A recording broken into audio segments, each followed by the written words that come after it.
Hello there and welcome back to the Science Sleepy Minds. You're curled beneath a soft blanket, eyelids heavy when it hits you. You're absolutely swarming with life. Not metaphorically. Literally you, yes, you, are a breathing metropolis of trillions of microscopic organisms.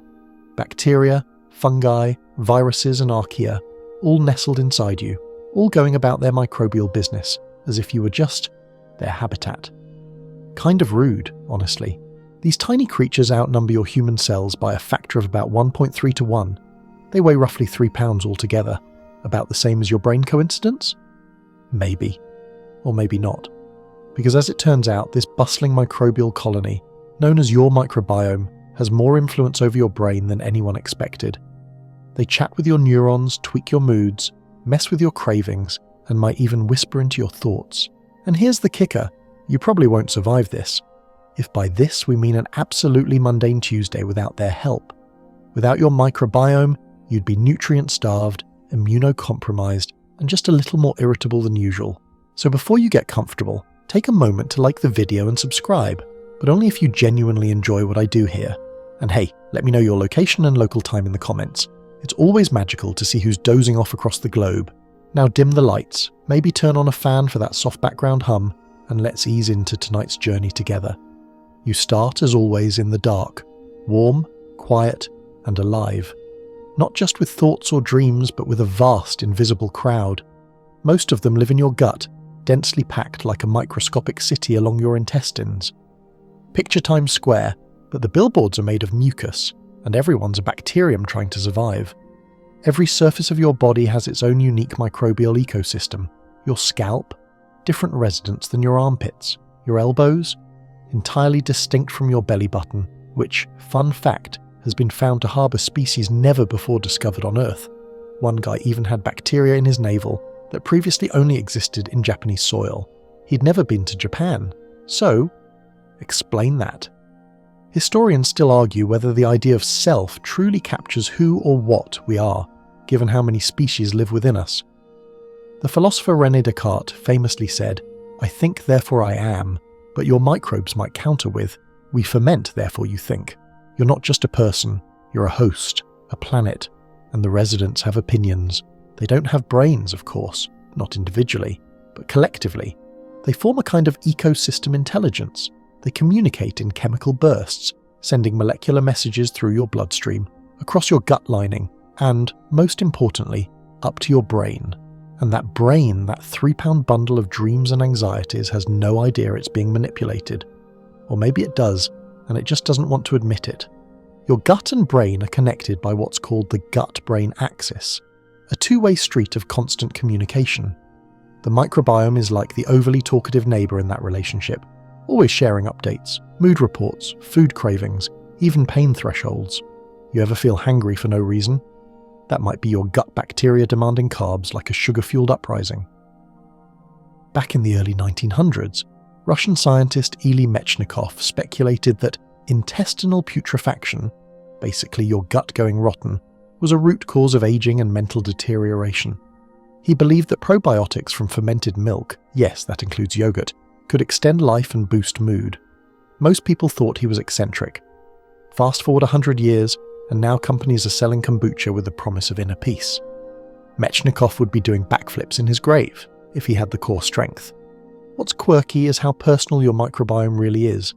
Like a fingerprint, no two people have the same microbial makeup. Even identical twins don't match. If you swapped guts with your best friend, you'd likely feel very strange. Not just bloated, but emotionally off.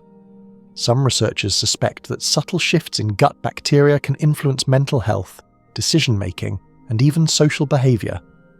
Let's linger for a moment on that idea, of your microbes nudging you towards certain choices.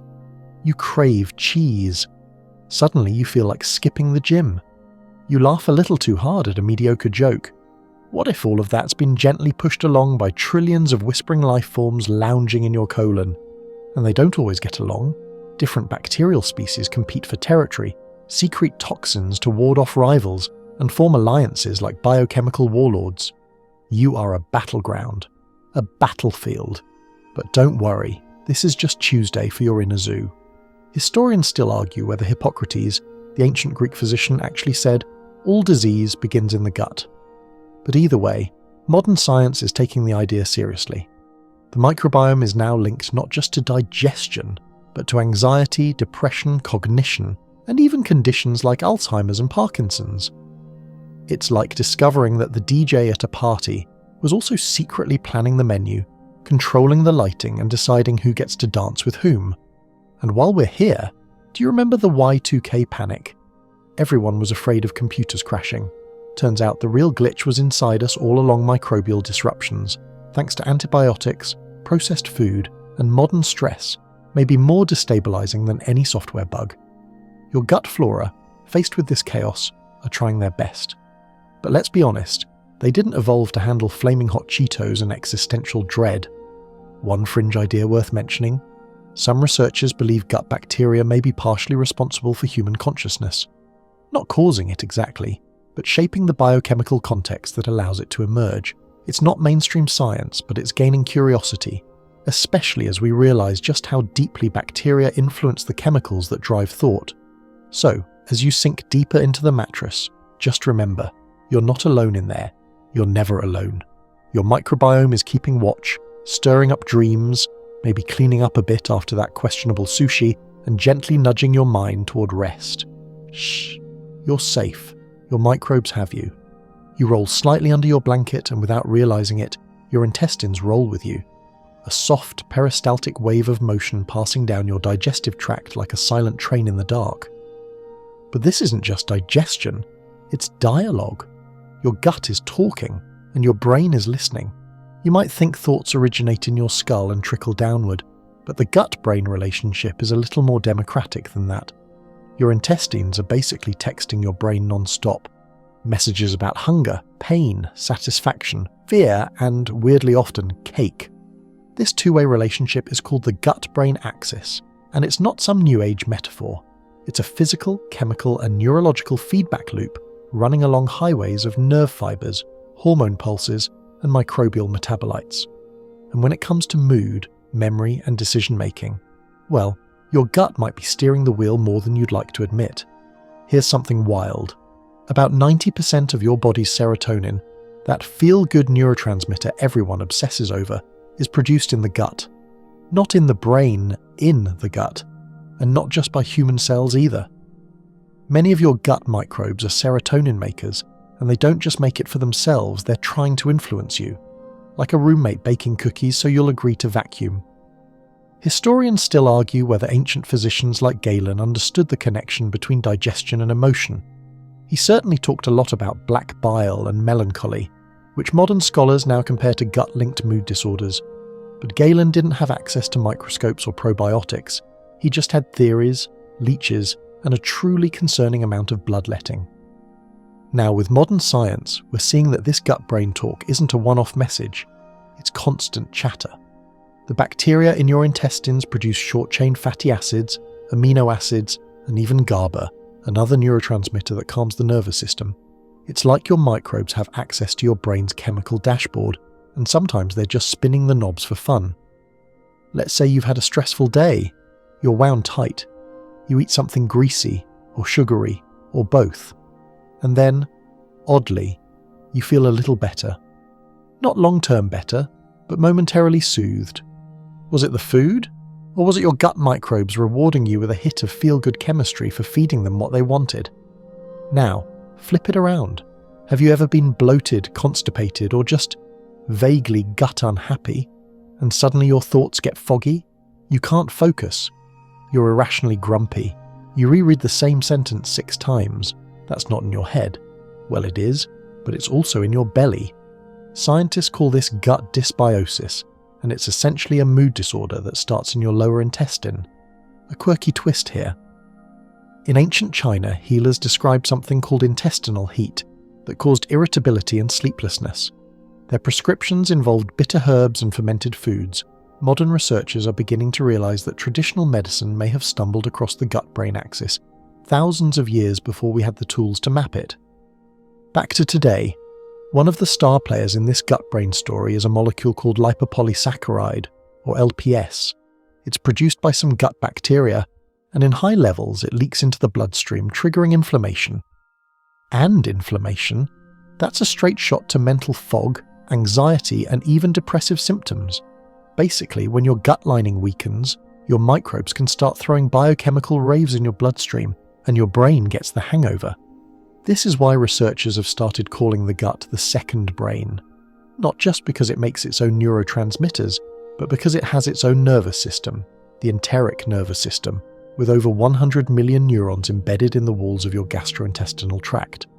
That's more neurons than in your spinal cord. Let that sink in for a second. Your gut has more nerve power than your spine. If it could write poetry, it probably would. Of course, your gut doesn't speak in words. It speaks in cravings, flutters, nausea, and mysterious senses of something's wrong. You ever feel a decision deep in your belly? That's not poetic license. That's literal nerve activity. Some researchers believe gut sensations can shape your sense of intuition, risk tolerance, and even moral judgment. Your gut isn't just digesting lunch. It's helping decide whether you swipe right on that dating app. One fringe theory even suggests that some panic attacks originate not in emotional trauma or psychological stress, but in sudden, microbiome-induced misfires along the gut-brain axis. Historians and psychologists still argue whether these connections are ancient instinct or modern phenomena. But the idea that your gut can incite full-blown anxiety, that's now being taken seriously. Want to test this at home? Next time you're feeling anxious, try eating something fermented. Kimchi, sauerkraut, kefir, yogurt. These foods are filled with live bacteria that, in some cases, promote calmness. Probiotic strains like Lactobacillus rhamnosus have been shown to reduce stress-induced behaviours in mice. Granted, you're not a mouse, but the gut doesn't exactly care about species. Remember the old saying, go with your gut? That wasn't just folksy wisdom, that was neuroscience in training. And sure, not every belly pang is profound. Sometimes you just need to poop, but sometimes, just sometimes, your gut is lighting up your brain like a little Morse code machine. ... Skip the meeting, ... Eat the carbs, and an all caps flare when it's time to flee that awkward party. You yawn, your stomach grumbles in reply, and the two of you agree. This is a strange, beautiful partnership. Your brain isn't just running the show, it's collaborating. And tonight, as you drift towards sleep, your microbes are still whispering. Tinkering, keeping the system humming. After all, the brain can dream, but the gut remembers dinner. You float deeper into that half-dream space, where time wobbles and memory softens. Somewhere between thoughts of to-do lists and odd flashes of your third-grade teacher's haircut, another image surfaces, faint, wobbly, and very, very warm. It's a womb. Not your womb, obviously. You don't have one, or at least not at the moment. But the womb, the one you started in, that deep internal sea where your body first took shape, cell by cell, heartbeat by heartbeat. And believe it or not, this is also where your microbiome story might begin. Scientists used to believe that babies were born completely sterile, like fresh snow. That your first exposure to microbes came during birth, when you passed through the birth canal and got your first splash of bacteria, like a microbial baptism. But here it comes. Historians still argue whether colonization starts earlier. Some researchers now believe the womb may not be as sterile as we thought. They found traces of bacteria in amniotic fluid, in the placenta, even in fetal meconium. That's the sticky, tar-like first poop babies make, which, by the way, is a substance both mysterious and slightly terrifying. If this is true, if your microbial journey began in utero, then your mother's microbes were influencing your earliest development, before you had a name, or a favourite colour, or the ability to hold your own head up. Cue the existential echo. Were you ever really alone? One prevailing theory is that maternal gut bacteria might translocate, yes, move, into the bloodstream during pregnancy, sneak through the placenta, and gently colonise the baby. It sounds like science fiction, but it's under real investigation.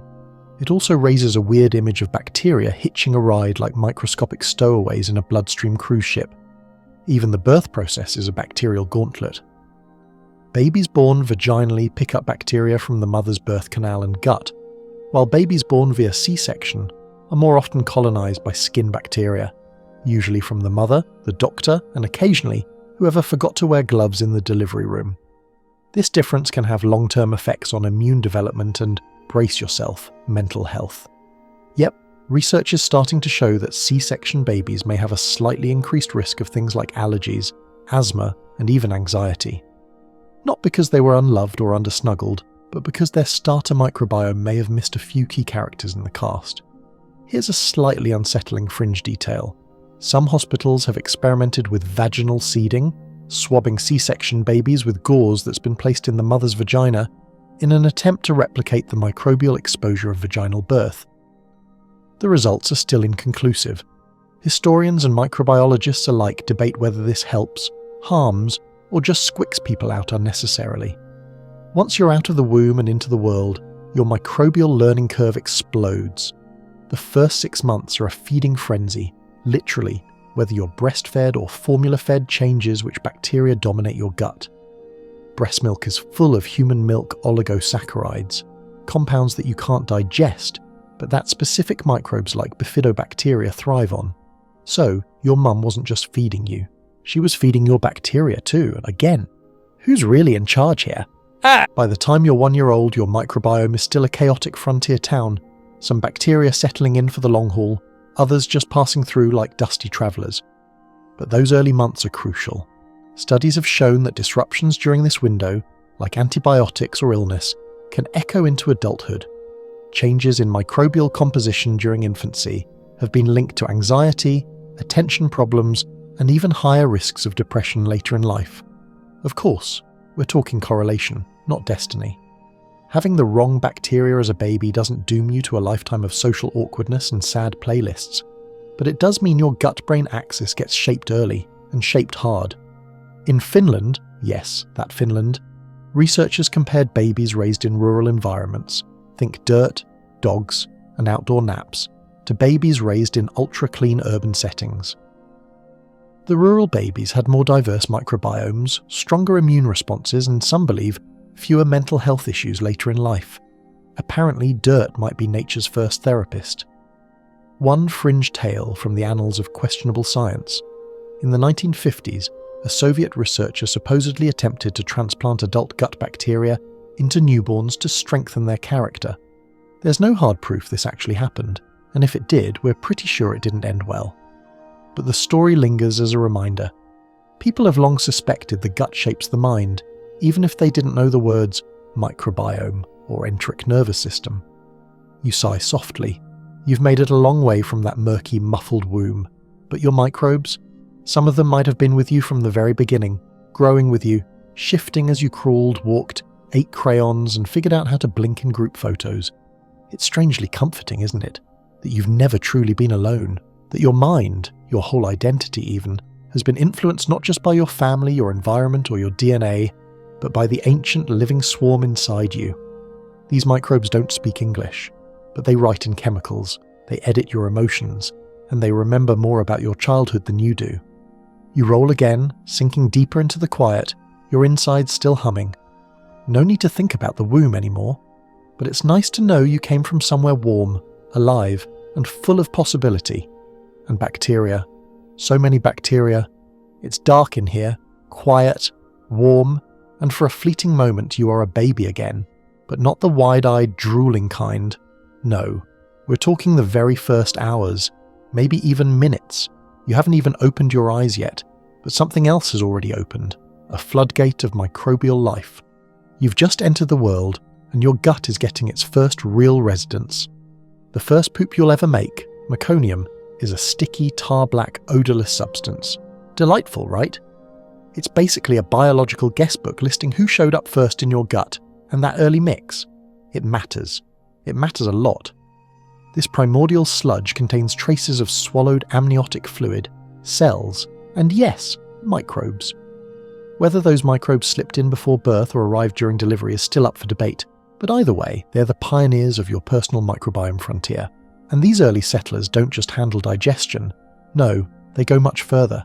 They shape your immune system, your hormonal responses, and, as research increasingly suggests, your mental health trajectory. That's right. Decades later, your anxiety levels, stress tolerance, and even risk for depression may all echo back to the bacterial head count in your first diaper. It's a little unsettling, isn't it? That something you made before you could hold up your own head might predict how well you'll cope with traffic. Scientists have noticed that children who develop certain psychiatric or behavioural conditions often had different gut microbiota compositions in infancy. Even in their meconium, the poop knows, the poop remembers. A fringe theory goes even further. Some researchers speculate that the microbial makeup of a baby's gut could subtly shape brain development by tweaking the levels of neuroactive compounds in the bloodstream. And while this sounds like something out of a science fiction subplot, it's being explored seriously in labs from Sweden to California. Of course, not every baby is born under perfect conditions. Some are born prematurely, some need immediate antibiotics, some are fed by tube or spend weeks in neonatal ICUs, and these disruptions can set a very different microbial course. Preemies, for instance, tend to be colonized by hospital-associated bacteria, often tougher, less friendly species adapted to sterile environments. Researchers are starting to find links between these early colonizers and later neurodevelopmental outcomes, including higher risks of sensory issues or social delays. Again, it's not deterministic, these aren't hardwired destinies, but it is a hint that the first bacteria we host might help script the early chapters of our story. And not all microbes are created equal. Some early favourites in the baby microbiome world include Bifidobacterium infantis and Lactobacillus species, good-natured peacekeeping types that help with digestion and inflammation regulation. Babies who lack these early helper microbes may face more gastrointestinal troubles, and possibly emotional ones too. There's also a hypothesis, still debated, that maternal stress during pregnancy changes the bacteria passed to the infant. That is, if mum was anxious, her gut microbes may shift, which then affects what she transfers to the baby, creating a microbial inheritance of stress. It's like passing down anxiety as a family recipe, but in spore form. Historians still argue whether traditional cultures intuitively understood this microbial importance. Some birth rituals, for example, involved exposing newborns to specific foods, soils, or animals, whether to build immunity, foster health, or, unknowingly, jumpstart the gut-brain pipeline. Meanwhile, modern hospital births tend to lean the other way. Sterilised everything, gloved hands, wiped down skin. It's safer in some ways, but it may also delay or distort microbial colonisation. There's even speculation that the rise of caesarean sections and formula feeding over the last century could be one of the invisible factors behind modern spikes in childhood anxiety, ADHD, and even food allergies. We're not saying your bottle-fed C-section cousin is doomed, but their microbes may have taken a rockier road. Now, imagine you could peek into a baby's gut at day 1, day 7, and day 30. You'd see a bacterial population in rapid flux, new species arriving, old ones fading, and the entire ecosystem responding to inputs like breast milk, formula, touch, and environment. One quirky observation from recent studies: babies who live with dogs tend to develop more diverse microbiomes and, get this, are less likely to develop anxiety later in life. Maybe it's the dander, maybe it's the slobber, or maybe it's just canine joy distilled into microbial companionship. Either way, dogs might be the original therapy animals, even at the bacterial level, and then comes solid food. At around 6 months, your microbiome gets thrown into the deep end.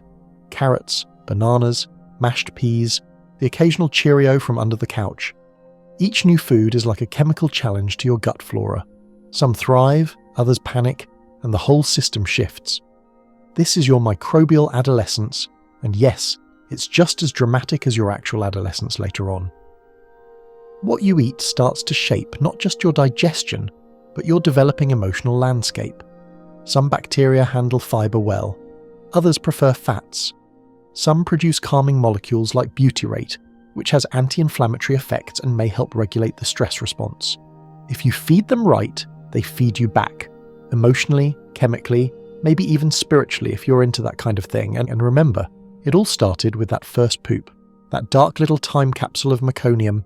It might have looked like a biohazard, but it was more like a microbial blueprint, a messy, mysterious preview of who you'd become. So tonight, as you drift between dreams and distant memories, give a tiny internal nod to your gut's origin story. Your microbes were there at the start, they were among your first relationships, and for better or worse, they've been shaping you ever since.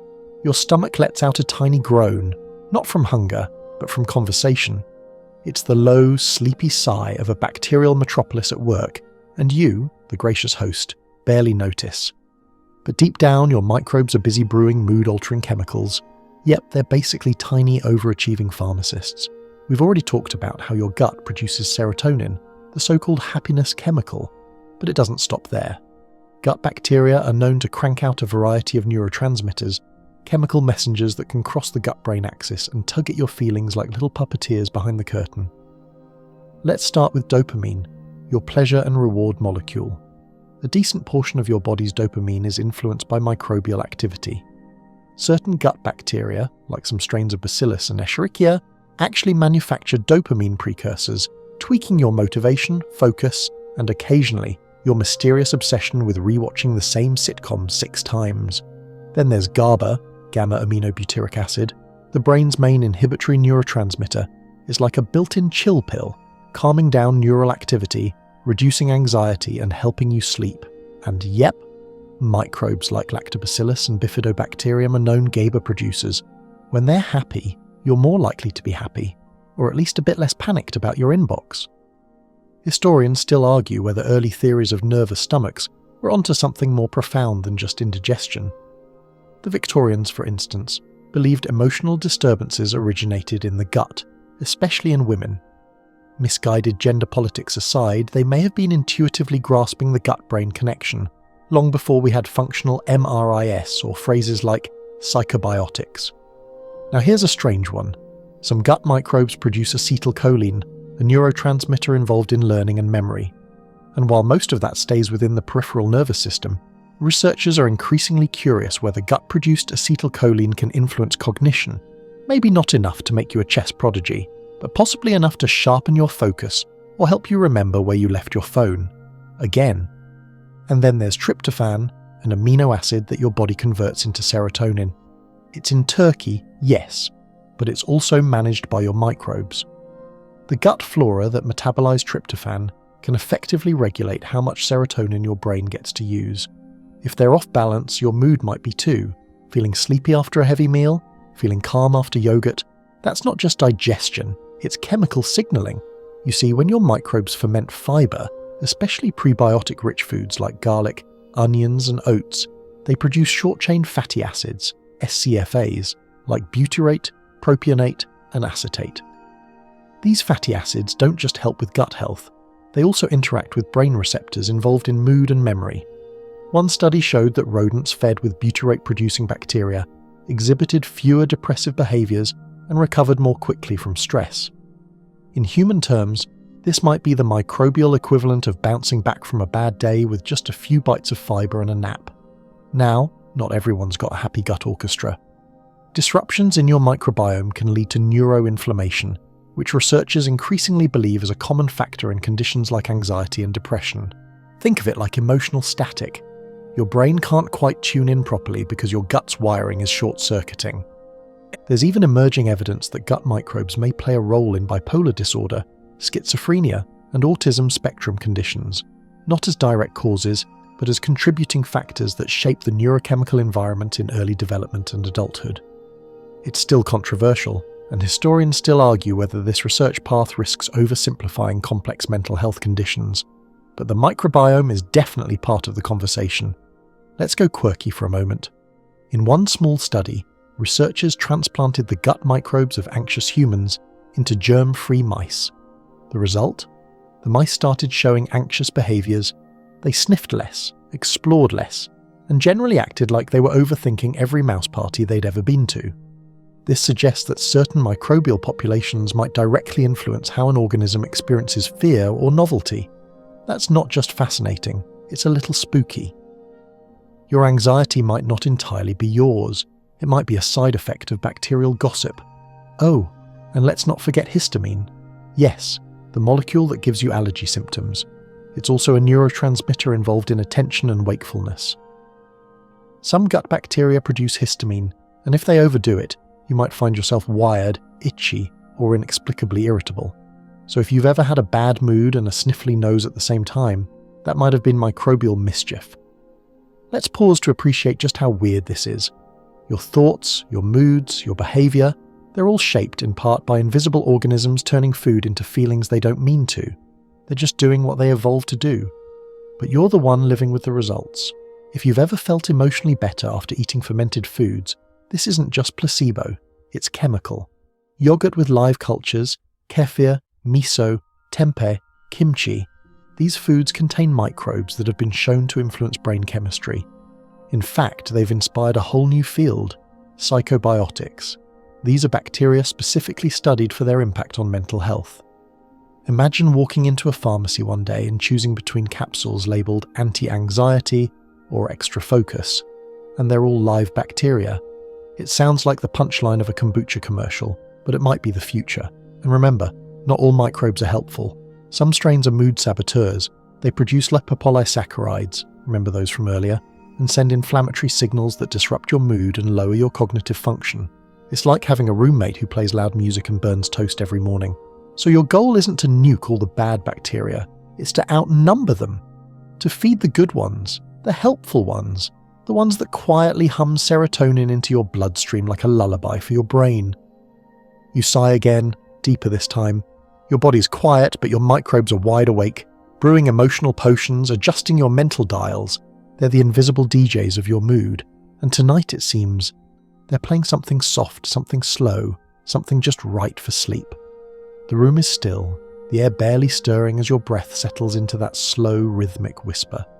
Your gut, on the other hand, is in full swing, bubbling and brewing with the tireless energy of a night shift factory.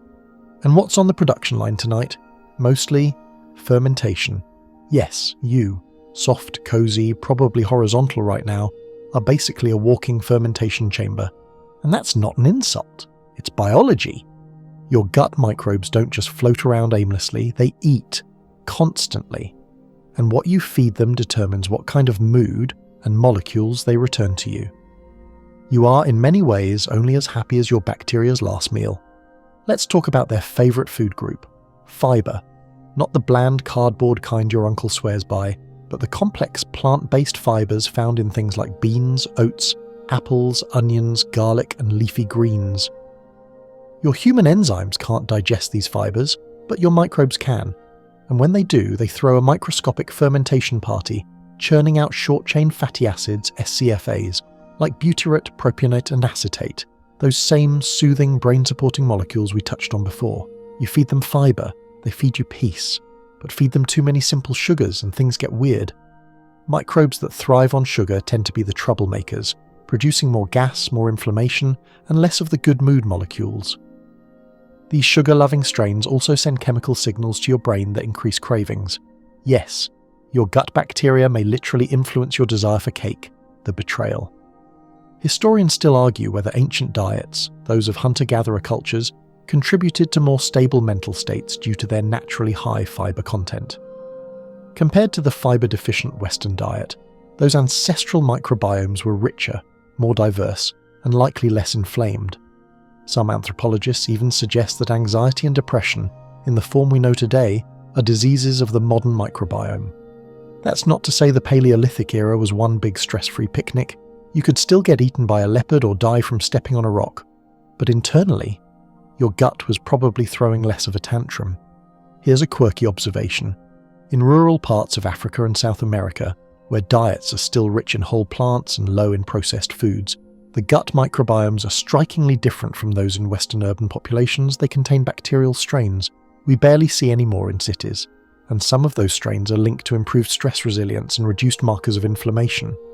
It's like your gut is a rainforest, and processed food is the bulldozer. Even more interesting? When Westerners travel to rural areas and adopt local diets, their microbiome shifts quickly, sometimes in as little as 24 to 48 hours, which means the way you eat today can change how your microbes behave by tomorrow.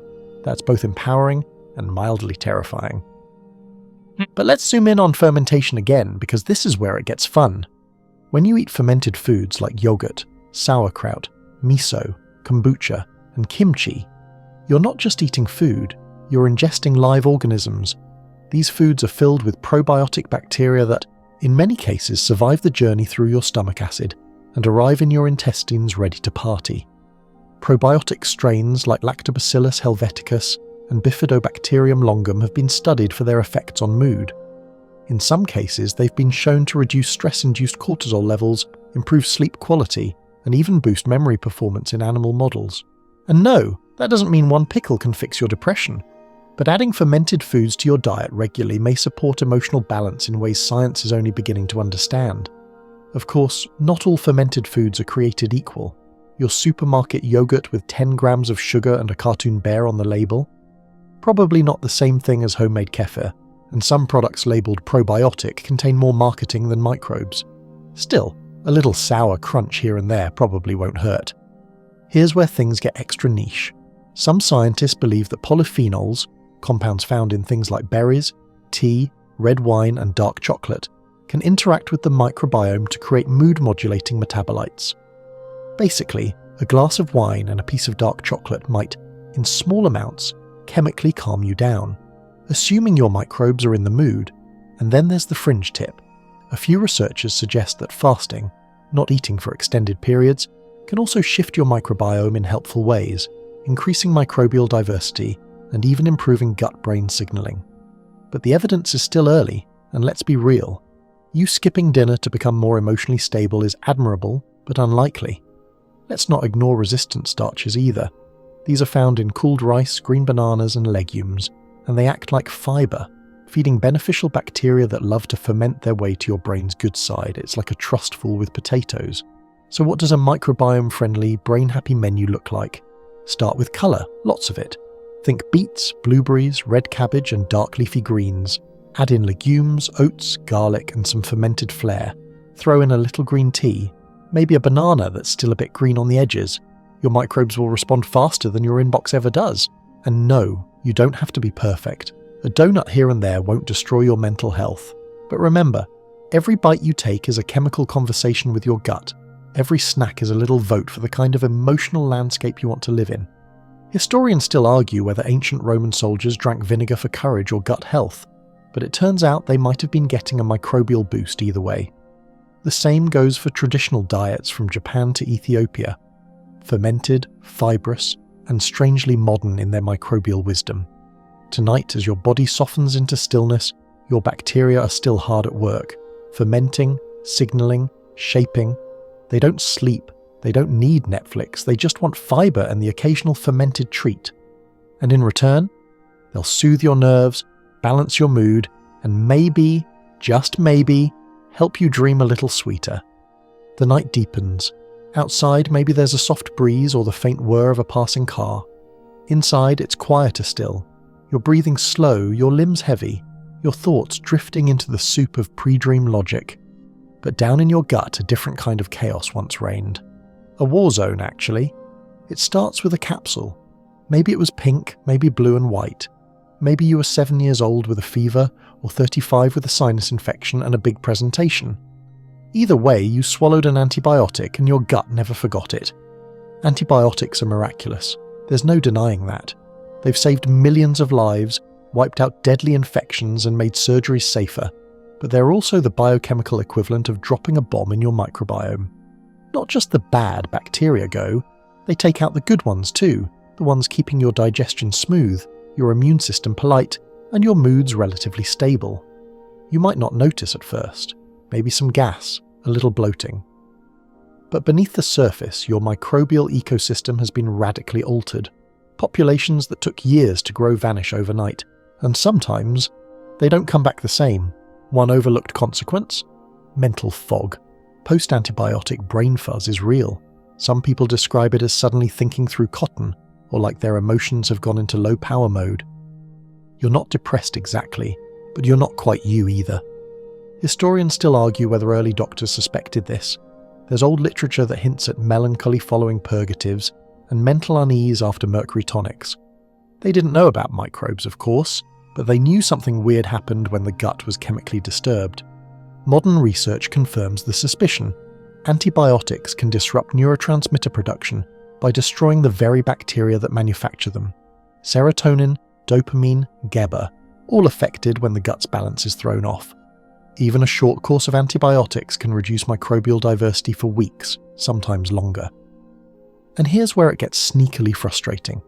Sometimes it's not just about the bacteria that die, it's about the opportunists that rise up in the aftermath. Think of it like a medieval village hit by a dragon. Once the nice baker and the friendly blacksmith are gone, shady figures move in.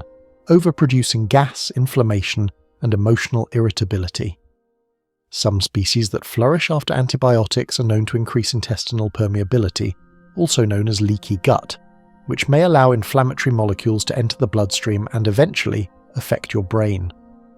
This kind of inflammation has been linked to depressive symptoms, fatigue, and even changes in sleep patterns. Your gut throws a tantrum, and your brain responds by slumping on the couch and forgetting why it walked into the kitchen. Some people even report post-antibiotic anxiety spikes. Your body feels weird, your mind feels off. You're tired, but not sleepy. Alert, but not focused. That queasy uncertainty. It might not be psychological, it might be microbial. And don't get us wrong, sometimes antibiotics are absolutely necessary. If you're dealing with a raging infection, you take them, no hesitation. But the idea that they're a harmless fix-all is slowly unravelling, especially when they're prescribed for mild viral illnesses where they're useless, or taken preventively without cause. A quirky detail, streptomycin, one of the first antibiotics widely used in the 1940s, was associated with hearing loss and odd mood changes in some patients. At the time, it was blamed on toxic buildup, but now researchers wonder, could gut disruption have played a part? What's even more fascinating, some bacteria in your gut have developed their own antibiotic resistance genes, not to protect you, but to protect themselves. These microbial arms races shape not just your health, but your brain's access to key chemicals. If the wrong strains dominate, they may block the ones that soothe you, energize you, or stabilize your attention. And once again, not all bacteria are friendly. Some are downright manipulative. Take Clostridium difficile, for example, a bacterial villain that can bloom after antibiotics wipe out the competition. It doesn't just wreck your digestion. In some cases, it's been linked to mood disturbances, as the body copes with both gut trauma and neurochemical shifts. You feel like you're unravelling from both ends. Now here's where science goes, full plot twist. Researchers have started studying the long-term psychological effects of early antibiotic use in children. Some studies show a correlation between multiple antibiotic courses before age 2 and increased risks of behavioural issues by age 7. Attention problems, emotional volatility, difficulty self-regulating. Does this mean antibiotics cause mental health disorders? No, but it raises the question, how much of our emotional wiring is really microbial in origin? In recent years, doctors have begun prescribing probiotics alongside antibiotics, trying to protect the microbiome from total collapse. It's a smart step, but not foolproof. Most probiotics are like tourists. They visit, snap a few photos, and leave. The real solution may lie in prebiotics, fibres that feed your native beneficial bacteria so they can rebuild after the wreckage. Another fringe idea? Some scientists believe we'll soon have personalised antibiotic protocols based on your microbiome profile. In other words, before prescribing a drug, your doctor might run a gut test to see what kind of microbial havoc it could cause. It's the bacterial version of precision medicine, and it's closer than you think. Meanwhile, there's the quiet resurgence of fecal microbiota transplants, FMTs. Yep, the poop transfers, used not only to treat C. difficile, but increasingly studied for their effects on mood and cognition post-antibiotic damage. We'll talk more about that soon, but for now, just know, sometimes a bacterial reset is exactly what the brain needs. So what can you do if you've nuked your microbiome? Start slowly, feed it back to health, whole plants, fermented foods, rest, hydration. Maybe a bit of time in nature. Yes, soil exposure may help reintroduce lost strains. No need to eat dirt, just touch some trees occasionally. Your gut is resilient, but it remembers, and tonight, as you drift deeper into sleep, you might be surprised to know your microbes are still working, repairing, rebalancing, restoring the lines of communication between belly and brain. Because even in the quiet, healing begins. It's almost imperceptible, the shift in your breath, the way your fingers twitch just slightly under the covers. Your conscious mind slips further into the shadows, but something in you remains awake, not quite alert, just tuned in. And your gut is tuned in too, listening, processing, responding. Now picture a mouse. Small, nervous, adorable if you squint past the whiskers. Scientists have taken this little mouse, cleaned its system of all microbes, germ-free they call it, and watched what happens. Spoiler, the mouse gets weird. These germ-free mice are different. They're more active but less adventurous. They explore less, avoid novelty, and show heightened stress responses. Basically, they act like they've had 5 shots of espresso and a breakup at the same time. Researchers even describe them as socially withdrawn. Why? Well, it turns out that mice, like you, need microbes to stay emotionally balanced, and without them, the brain struggles to interpret safety, stress, and social cues. Historians still argue whether the first animal models of anxiety underestimated the gut's role, chalking everything up to pure brain chemistry. But with the rise of microbiome science, we're starting to see that behavior doesn't just originate in the brain, it also bubbles up from the belly. And the wild part? When scientists gave these mice probiotics, or even recolonized them with a normal mouse's microbiota, many of the behaviors reversed. Their stress hormones leveled out. They became more social, less jumpy. Some even started exploring again, sniffing around their little mouse mazes like tiny adventurers rediscovering joy. But it's not just mice. In one study, human participants were given fermented milk containing specific lactobacillus and bifidobacterium strains. Within weeks, brain scans showed changes in activity in areas associated with emotion and sensation, including the amygdala and prefrontal cortex. That's not just subjective mood change, that's structural brain response, from yogurt. Let that sink in. A spoonful of microbes may be nudging your brain chemistry. And let's not overlook what we feed those microbes, because that matters just as much. When your gut gets what it likes, fiber, fermented food, resistant starch, it supports the kinds of bacteria that make calming molecules. But when you feed it highly processed junk, the disruptive strains take over. They don't just bloat you, they push your emotional thermostat into chaos. Here's a quirky twist. Some gut bacteria are affected by stress hormones themselves. Studies have shown that strains like Escherichia coli can sense norepinephrine in the gut and change their behavior accordingly. That's right, your stress can literally cause microbes to multiply or alter their activity. So the relationship goes both ways. You shape them, they shape you. It's symbiotic, and occasionally petty. Some researchers believe this mutual feedback loop could help explain chronic anxiety. If you have a dysbiotic gut, one where beneficial strains are low and inflammatory ones dominate, your stress responses become amplified. You feel edgy, sensitive, and perpetually on the verge of fight or flight, even if all you did was open your email. This has led to the growing field of psychobiotics, probiotic strains with the potential to ease psychological symptoms. Lactobacillus rhamnosus, for example, has been shown in rodents to reduce behaviors associated with depression and anxiety. In humans, early trials suggest certain strains may help regulate cortisol levels and improve mood, though as always, results vary.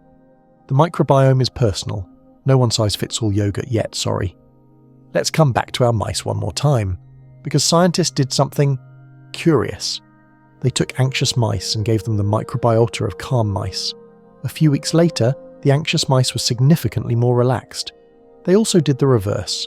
Calm mice, given the microbes of anxious ones, became more jittery. That's not psychology, that's microbial identity theft. And it begs the question, if bacteria can influence personality in mice, could they be doing the same in humans?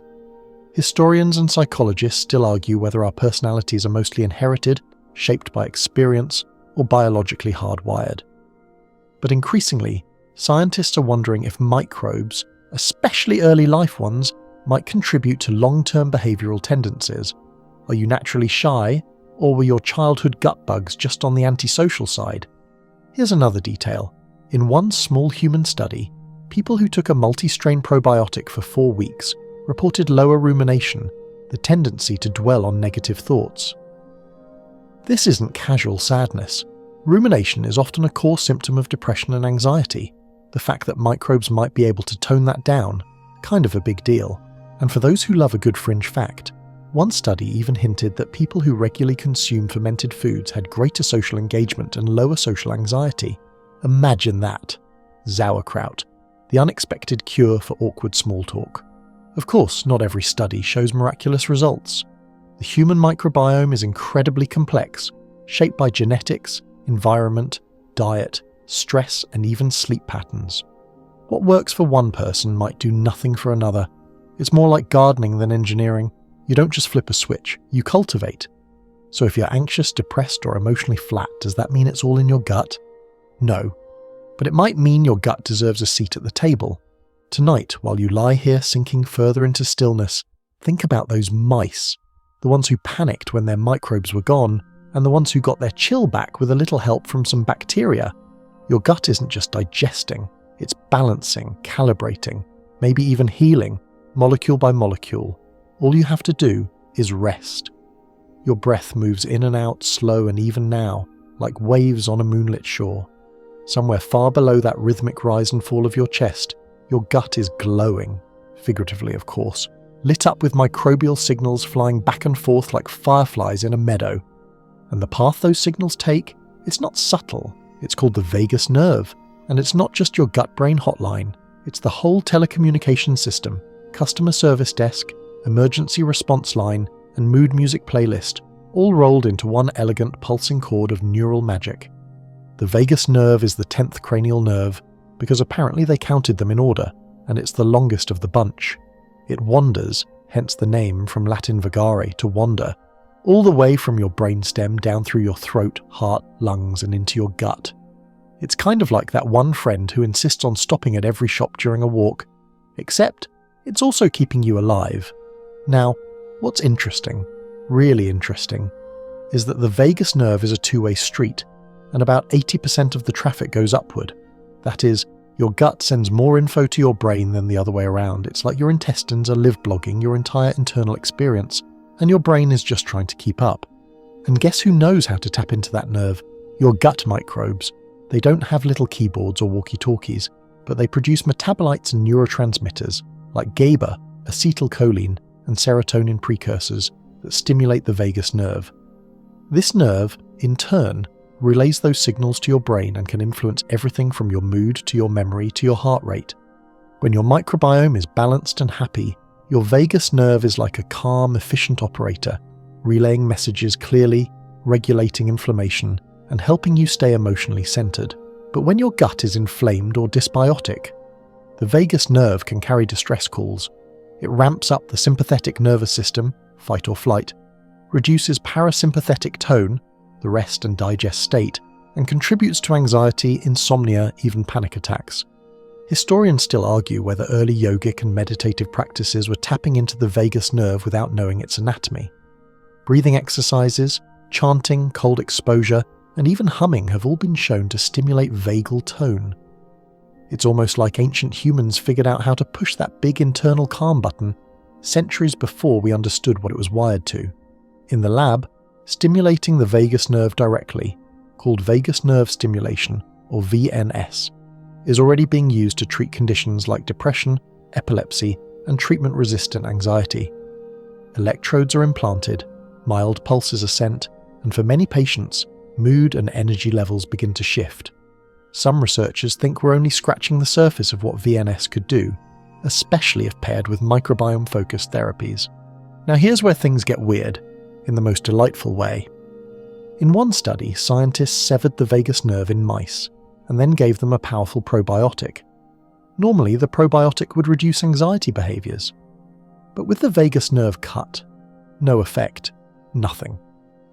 The bacteria couldn't work their magic anymore, which means no vagus nerve, no mind-altering microbe party. It's the main highway, the superhighway, the golden gate between belly and brain. You might be wondering, can you improve your vagus nerve function? You can.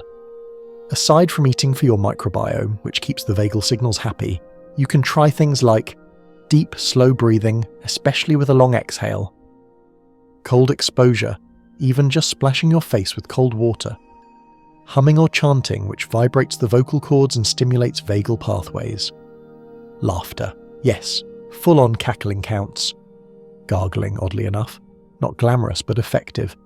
These activities tone the vagus nerve like a muscle. The more toned it is, the more resilient your stress response becomes. One fringe detail: some researchers believe vagal tone is a better predictor of emotional health than many psychological assessments. People with higher vagal tone tend to have better social connections, lower resting heart rates, and, perhaps not coincidentally, more diverse gut microbiomes. Think about that for a moment. The state of a nerve in your neck and chest may reflect the harmony, or chaos, of the microbes in your colon. That's the level of connectivity we're talking about here. It's not just digestion, It's not just stress, it's you, your whole being, wired together through this quiet humming chord that never sleeps. Even animals have this setup. In mammals, vagal tone is linked to social bonding, vocalization, and emotional communication. Baby monkeys with stronger vagal activity are more attached to their mothers. Dogs with better vagal function are more responsive and trainable. It's as if the vagus nerve governs not just internal balance, but the very act of relating to others. No! So the next time you feel a gut feeling, you can thank your vagus nerve. It's delivering news faster than your conscious brain can translate, and when you feel a tight chest, a fluttering belly, or a sudden wave of calm after a deep breath, that's your vagus, whispering through the wires. Tonight it's working quietly, syncing your heartbeats, nudging your breath, transmitting updates from your gut's midnight conference. It's part nerve, part translator, part lullaby. And as you lie here, perfectly still, your vagus nerve keeps humming softly, delivering peace, restoring balance, waiting patiently for tomorrow's messages. You're still, settled in, your mind floating somewhere between the flicker of memory and the pull of sleep. If your brain were a room, the lights would be dimmed, the windows open, a breeze just barely ruffling the curtains, and inside this quiet, your personality lounges, quietly persistent, still distinctly you. But here's the twist. That sense of you might not be entirely yours. Tonight, let's talk about microbial personalities. Not theirs, though, yours, and how your gut bacteria might be influencing the kind of human you are. We already know the gut and brain talk a lot, but recent studies suggest the microbes you host may affect your behavioral traits. Things like openness, sociability, impulsivity, and even resilience. Not in an all-or-nothing way, but subtly, like a roommate who never directly tells you what to wear, but whose style slowly rubs off on you. Researchers have been examining correlations between gut microbiota diversity and personality traits using psychological inventories, the standard, boring kind with bubbles to fill in and no BuzzFeed quizzes in sight. One study found that people with higher microbial diversity, meaning a wider range of different bacterial species, tended to score higher in extroversion and openness to experience. Meanwhile, lower diversity was linked with neuroticism, anxiety, and emotional instability. Historians still argue whether ancient philosophers sensed this link. Hippocrates again makes an appearance here, having once suggested that temperament was tied to digestion. And while his four humours theory is outdated, the idea that your gut contributes to your personality? Weirdly accurate. So what's the mechanism here? It seems to come back to those microbial metabolites, particularly the ones involved in dopamine and GABA pathways. These molecules don't just alter your mood temporarily, they may shape how your brain develops and how you process novelty, reward, and social cues over time. Take GABA, for instance. If your microbes produce more of it, your stress response becomes more modulated. You might be less reactive to setbacks, more confident in social settings, and better at letting things roll off your shoulders, less likely to overthink the email you sent, or the socks you wore, or the fact that you just waved at someone who wasn't actually waving at you. Then there's dopamine, involved in reward-seeking behaviour. A gut microbiome that favours dopamine-producing strains might make you more curious, adventurous, or even impulsive. That spontaneous trip to Iceland could have been your gut flora with a taste for fermented shark meat steering the wheel. In mice, researchers have even found that different microbial compositions correspond with distinct behavioural styles. Some strains make mice bold, others make them cautious. In one particularly quirky experiment, mice with social tendencies had different gut bacteria than their introverted cage mates. The implications: gut bugs could be influencing not just what you feel, but how you relate. Now imagine that in human terms. You, with your habits, your fears, your enthusiasm for true crime podcasts, what if some of that is being quietly choreographed by an army of bacteria? We're not saying your microbes made you into an Aries or determined your Hogwarts house, but they might be nudging your reactions, your comfort zone, even your hobbies. Why do you suddenly love pickles this much? This brings us to a more serious angle: resilience. People with more balanced gut microbiomes tend to recover faster from stress. They're more emotionally flexible, less prone to spiral. It's not that they never feel anxious, it's just that their systems bounce back more easily. In psychological terms, this bounce back is known as emotional regulation, and while it's traditionally thought to come from brain wiring and childhood experiences, Gut microbes are now stepping onto the stage as co-stars. They help manage cortisol levels, produce calming neurotransmitters, and reduce systemic inflammation, which, surprise, also affects mood. Let's not forget the microbial influence on cravings either. Certain gut bacteria can prompt you to prefer foods that they thrive on. If your gut has a lot of sugar-loving species, they'll send signals that push you towards sweet, starchy foods. Over time, this may subtly mold your personality toward impulsivity or even short-term thinking. Because when you're ruled by cravings, long-term planning goes out the window. And now for a fringe fact. A few biohackers have attempted to alter their personalities by changing their microbiomes. Yes, on purpose. Some introduced fermented foods, new probiotics, and fiber-rich regimens, not just for gut health, but for personality optimization. The anecdotal reports?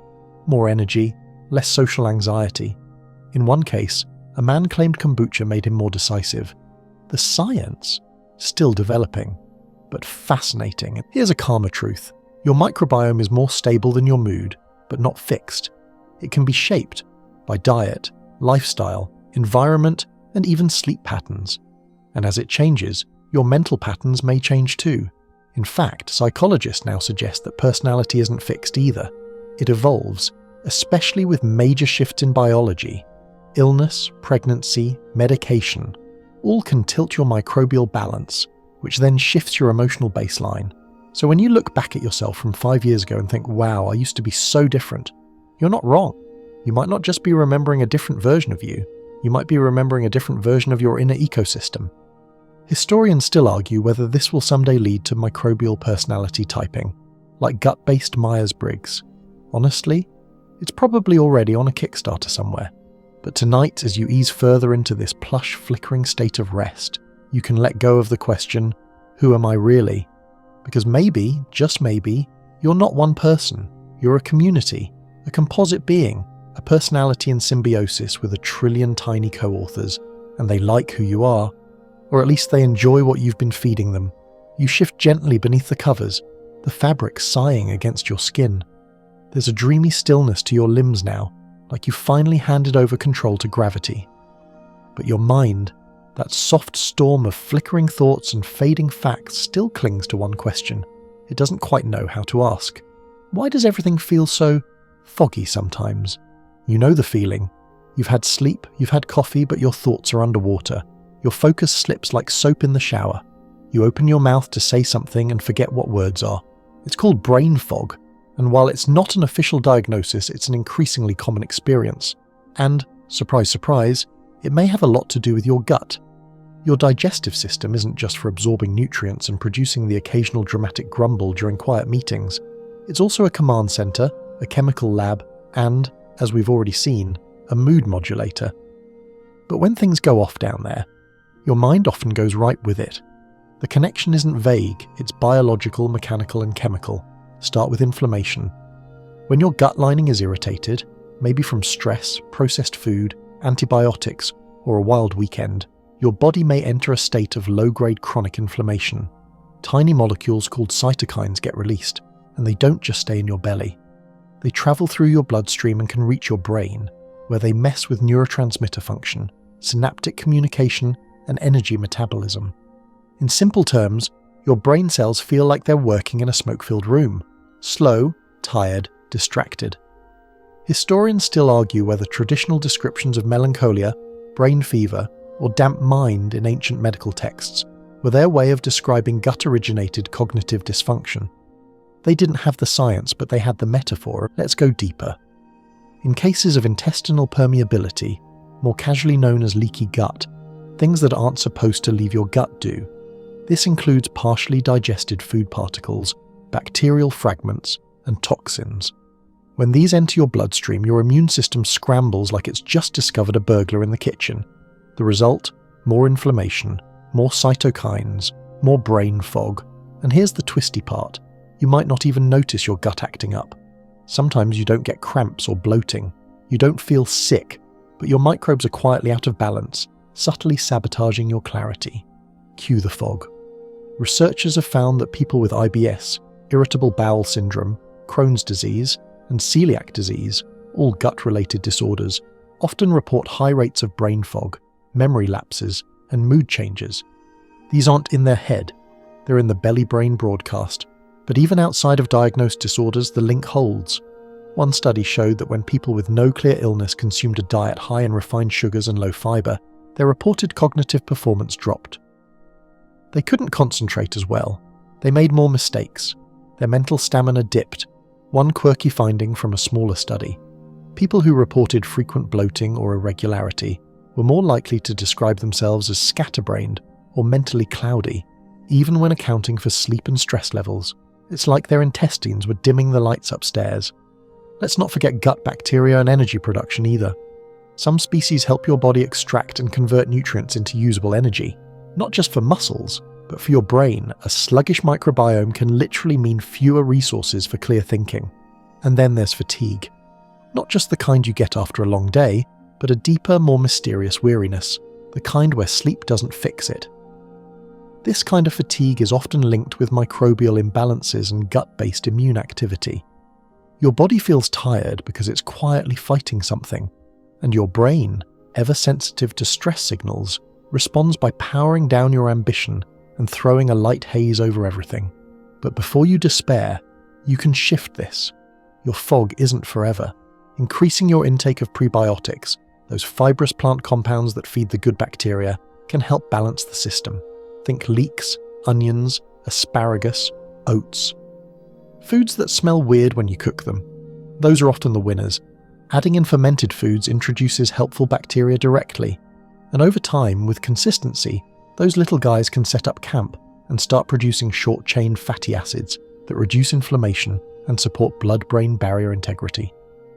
That's right. The gut doesn't just talk to the brain, it protects it. Some biohackers swear by polyphenol-rich foods like blueberries, green tea, and cacao to reduce gut-induced fog. These compounds help modulate inflammation and may support beneficial microbes. Others go a step further, trying intermittent fasting to give the gut time to reset. The results vary. One fringe theory making waves: the idea that certain food sensitivities, like gluten or dairy, can trigger gut-brain disruptions without causing obvious digestive symptoms. People who cut them out sometimes report clearer thinking, better memory, and improved mood. Is it placebo, a temporary rebound effect, or microbial reality?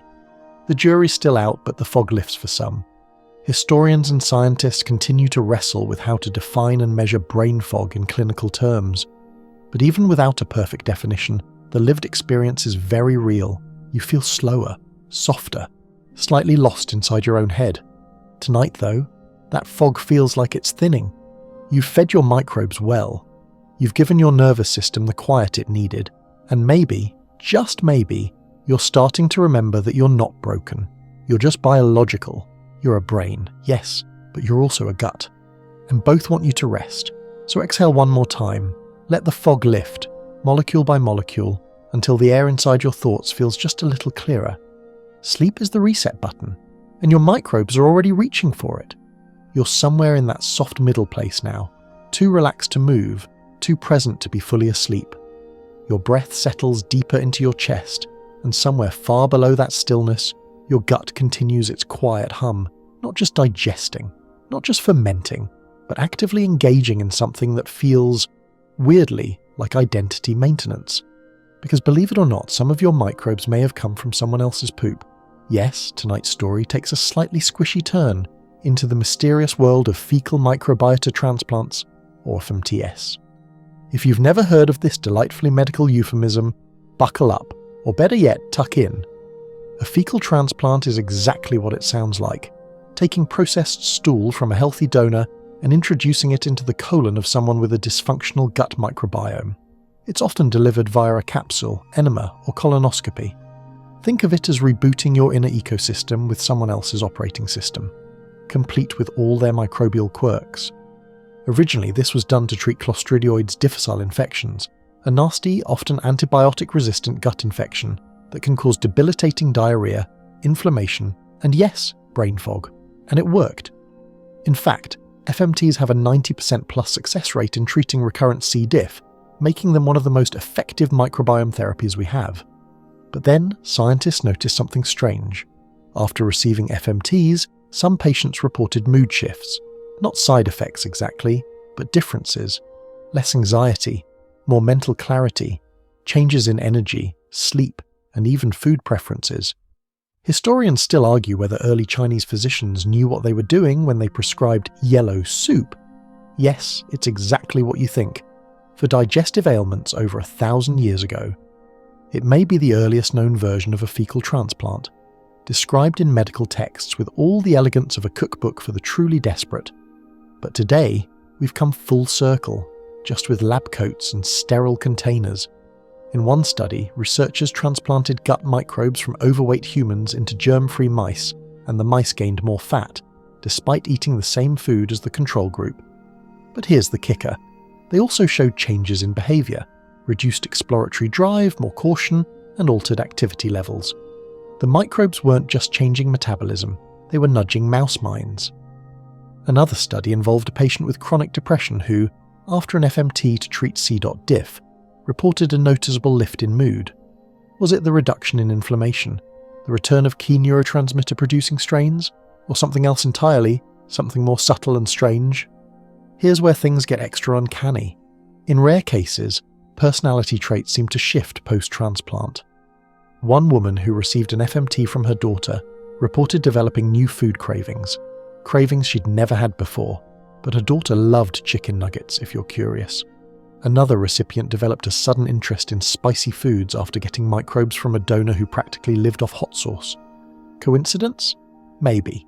But researchers are starting to track these reports with more curiosity. Is it possible that certain bacteria not only affect how we feel, but what we want, what we like? Some fringe theories go further. They suggest that our personalities are partially shaped by the emotional environment of our gut, how calm or chaotic our microbial residents are, and when that environment is radically changed, say by swapping in a whole new microbial community, it's possible that emotional patterns begin to shift. Of course, FMTs aren't without controversy. They're still considered an experimental treatment in many countries, and there are risks. If a donor's stool contains pathogens or even just undesirable traits, they could be transferred too. There's a reason donor screening is intense. Nobody wants to accidentally inherit a stranger's gut issues, or their love for anchovy pizza. Still, researchers are exploring FMTS as potential treatments for conditions far beyond C.diff. Early trials are underway for IBS, autism spectrum disorders, depression, Parkinson's disease, and even multiple sclerosis. In each case, the hypothesis is the same, that restoring microbial balance could help reduce inflammation, modulate immune responses, and recalibrate the brain. In one small trial with children on the autism spectrum, FMTS led to not just gut improvement, but changes in social behaviour and communication. These improvements persisted even 2 years after treatment. That's a long microbial memory. Historians and ethicists continue to wrestle with what this means for the concept of self. If a transplant of bacteria can change how we think, feel, and behave, where does identity end and the microbiome begin? It's a question that makes some scientists squirm, and yet, every new discovery suggests that we are less individual and more ecosystem than we'd ever imagined. Now don't worry, no one's suggesting that everyone go out and try an over-the-counter poop smoothie. FMTs are medical procedures with real oversight, but the idea that changing your microbiome could shift your mood, your mental clarity, even your personality, opens doors we're only beginning to peek through. And if you're wondering, yes, researchers are already working on capsule-based microbiome therapies that isolate specific strains without needing, well, the rest of the package. The future of mental health might involve precision probiotic cocktails tailored to your psychological profile. Mood engineering, one capsule at a time. But until then, every bite of yogurt, every bowl of sauerkraut, every fibre-rich breakfast is a mini transplant of sorts. Not a total reset, but a nudge in the right direction. A vote for stability. A quiet yes to a clearer, calmer mind. So as you drift further tonight, deeper into the folds of unconsciousness, know this. Your microbes are listening, adapting. Some of them may have arrived recently. Others have been with you since the womb. And together they're shaping a version of you that evolves with every passing day. You're not static, you're a living symphony of organisms, and somewhere in your depths, 1 billion tiny composers are still writing. The night has grown quieter now. Not silent, but softened. The kind of quiet where time slows and even your thoughts start speaking in whispers. The deep, whispering machinery of your body continues its rhythm, and somewhere in that warm coil of your gut, your microbes are ticking off the hours too. Because here's something you might not know. Your gut bacteria run on a schedule. They don't just float there, fermenting at random like a disorganized potluck. Your microbes, like you, follow a circadian rhythm, a daily rhythmic pattern tied to light, food, sleep, and time. Yes, even the microscopic residents of your colon are watching the clock. Studies have shown that certain bacterial populations rise and fall in predictable patterns across a 24-hour cycle. Some species are more active during the day, processing nutrients and producing metabolites that wake you up, sharpen your attention, or steady your blood sugar. Others thrive at night, helping repair your gut lining, manage inflammation, and produce compounds that ease you into sleep. In short, your microbiome knows what time it is, even if you don't.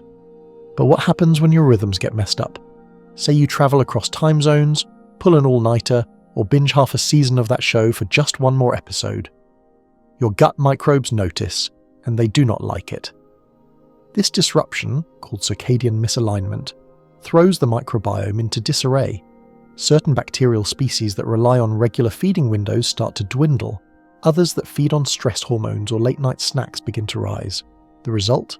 A biological kind of jet lag that can leave you foggy, moody, and just a little off. Historians still argue whether our ancestors, who lived more closely with the sun, had more stable microbiomes because of more regular rhythms. Before artificial light and digital devices, sleep came with darkness and meals came with daylight. It's possible that their microbes marched in better time. Today we eat at odd hours, we scroll in bed, we keep the lights on late and sleep in too long. And your microbes? They can't figure out if it's breakfast or bedtime. They're like tiny office workers showing up at 3 a.m, wondering why the coffee machine is broken. This matters because the microbiome's rhythms are deeply tied to your brain's rhythms too. Disruptions in gut bacteria can affect the production of melatonin, the hormone that helps regulate your sleep-wake cycle. Certain microbes are involved in synthesizing tryptophan, a precursor to both serotonin and melatonin. Mess up the timing, and your whole sleep architecture can wobble. One study even found that mice kept on a flipped light cycle. Night became day, day became night, developed more depressive behaviors and had significant changes in their gut flora. Same food, same genes, just different timing. Here's a fringe twist.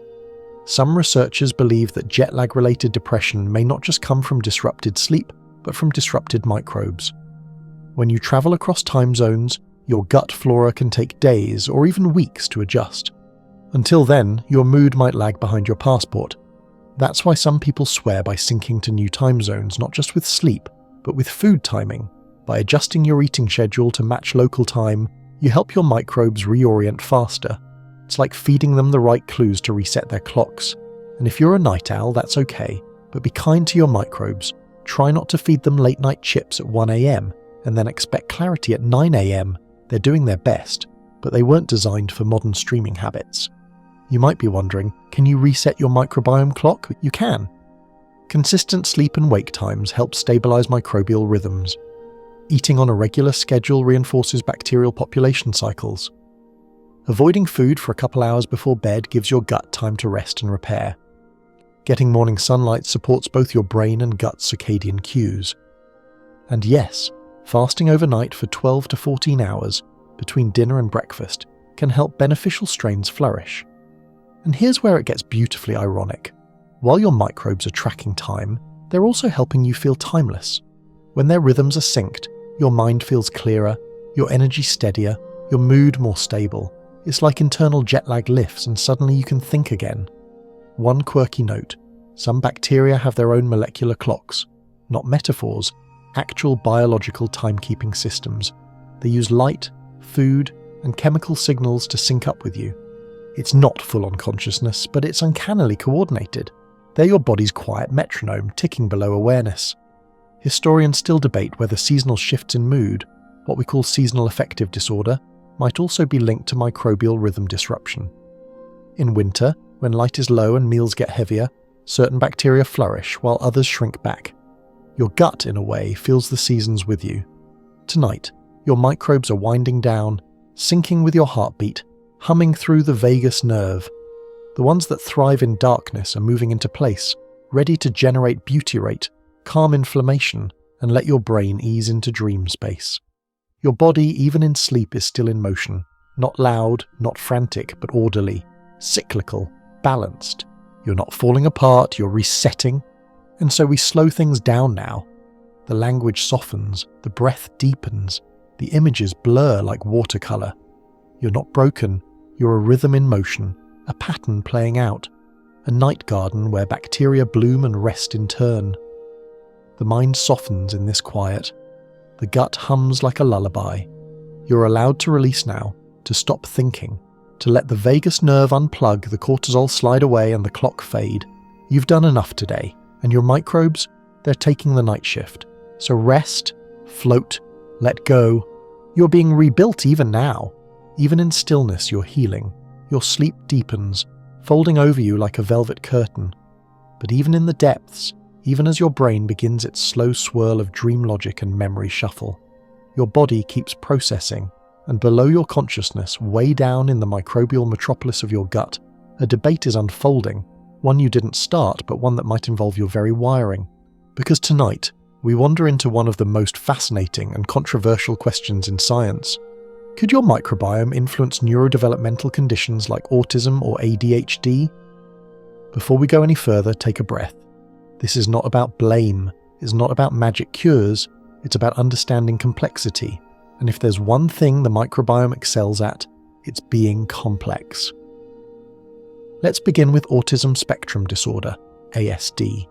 For years, doctors and researchers noted that many autistic individuals experience gastrointestinal issues, constipation, bloating, irregular digestion, not as rare side effects, but as common, persistent patterns. And where the gut struggles, the mind often follows. This link led scientists to ask, is this just coincidence, or is there a deeper relationship between the gut and the developing brain?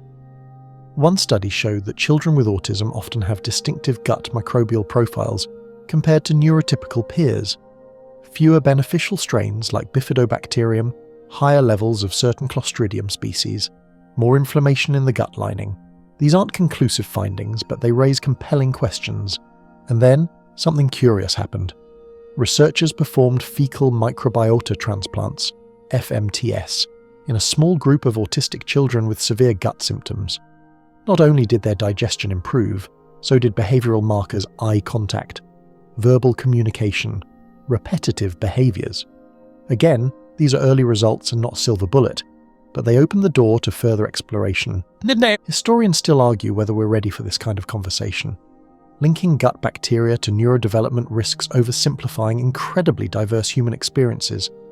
No one's personality or diagnosis should be reduced to a colony of microbes. But ignoring the connection, that's not the answer either. The idea isn't that microbes cause autism or ADHD, but rather that they may modulate the brain's development, especially in early life, when the gut-brain axis is forming its core pathways. You might remember from earlier, the first few years of life are crucial for establishing microbial balance. Any disruptions, antibiotics, stress, C-sections, lack of breastfeeding, can tilt the ecosystem. Some scientists now wonder whether these early life imbalances in certain cases might influence neuroinflammation, synaptic pruning, or neurotransmitter production, potentially nudging the brain along a different developmental path.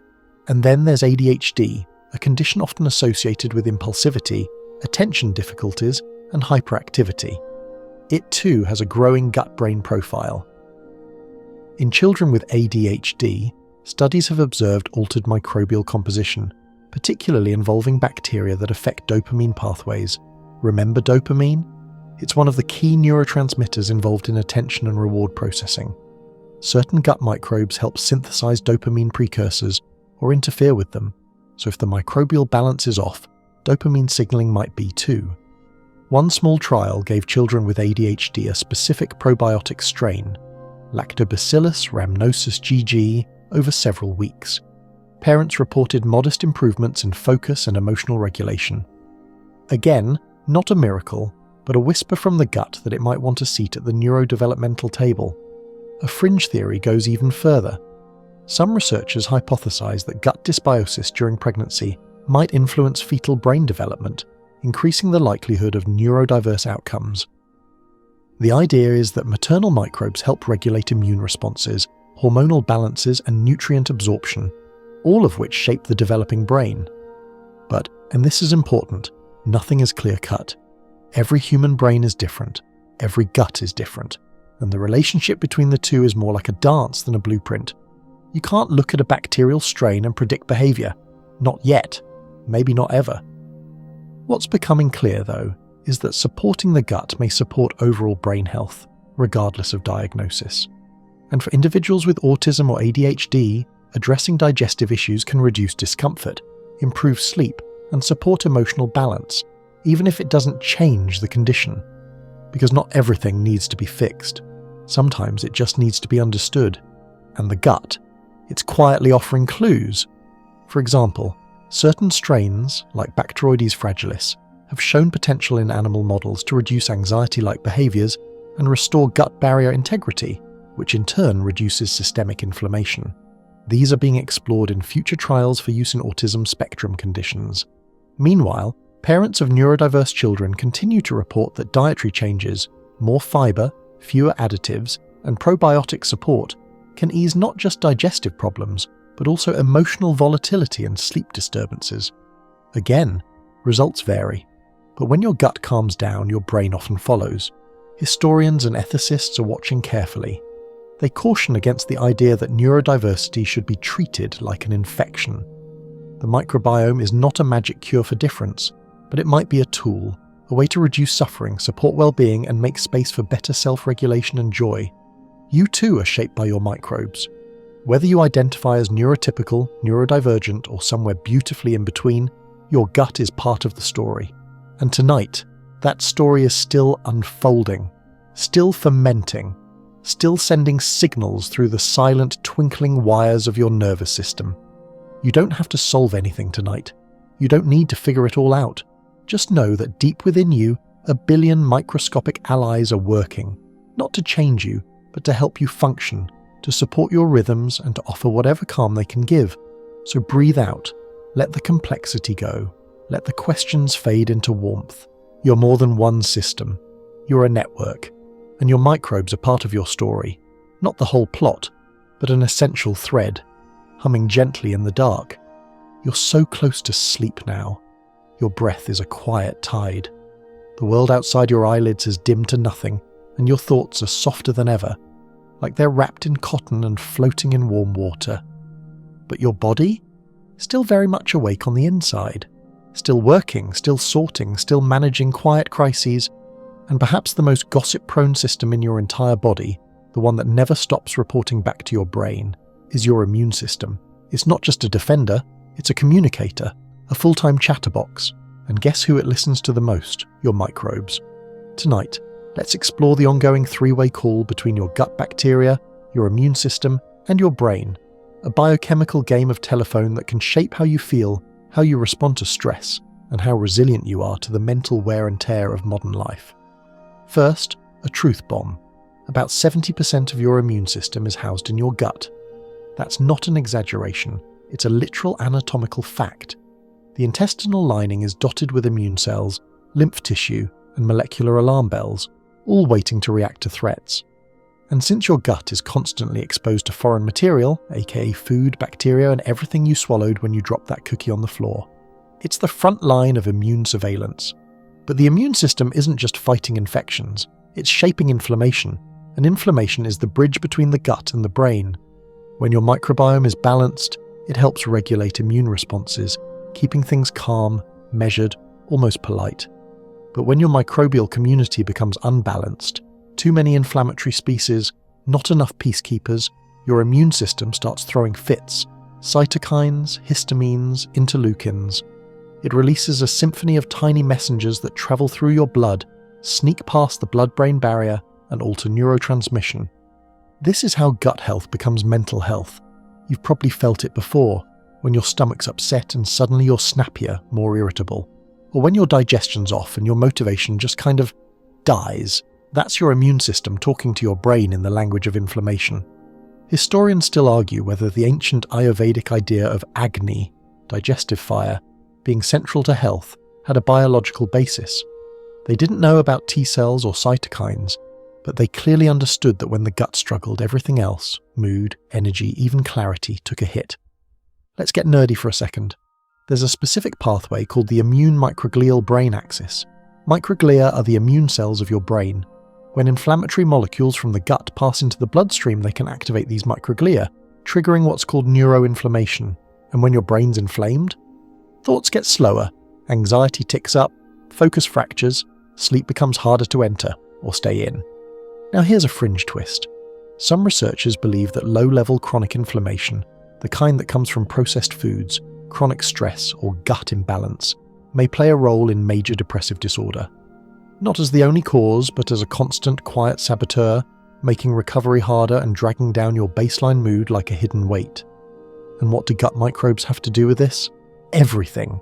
Certain bacteria produce anti-inflammatory compounds, like butyrate, propionate, and tryptophan metabolites. These molecules don't just soothe your gut, they cross into circulation and help calm the immune system, reducing the signal strength of those inflammatory distress calls. On the flip side, pathogenic or opportunistic bacteria, especially the ones that flourish during stress or sugar binges, can do the opposite. They stir up inflammation, weakening the gut lining and fanning the immune system's flames. One fascinating study showed that people with higher microbial diversity had lower levels of C-reactive protein, CRP, a common blood marker of inflammation, and lower CRP was linked to better sleep, better focus, and a more even mood. It's as if the more species you have in your gut, the more voices you have telling the immune system, chill, it's not a big deal. But stress complicates things. When you're stressed, your body releases cortisol, the stress hormone. In small doses, cortisol is useful.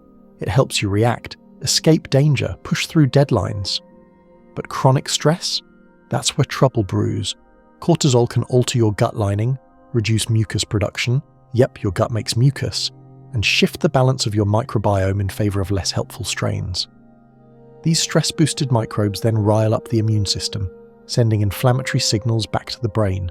So now your thoughts feel anxious, not because of anything you're thinking, but because your immune system is acting like it's in a biochemical group chat that never stops pinging.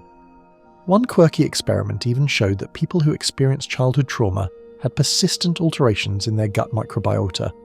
Decades later, trauma doesn't just affect the brain, it imprints onto the body, including the microbes that live there. Historians and psychologists still argue about the mind-body divide, but the immune system doesn't see a difference.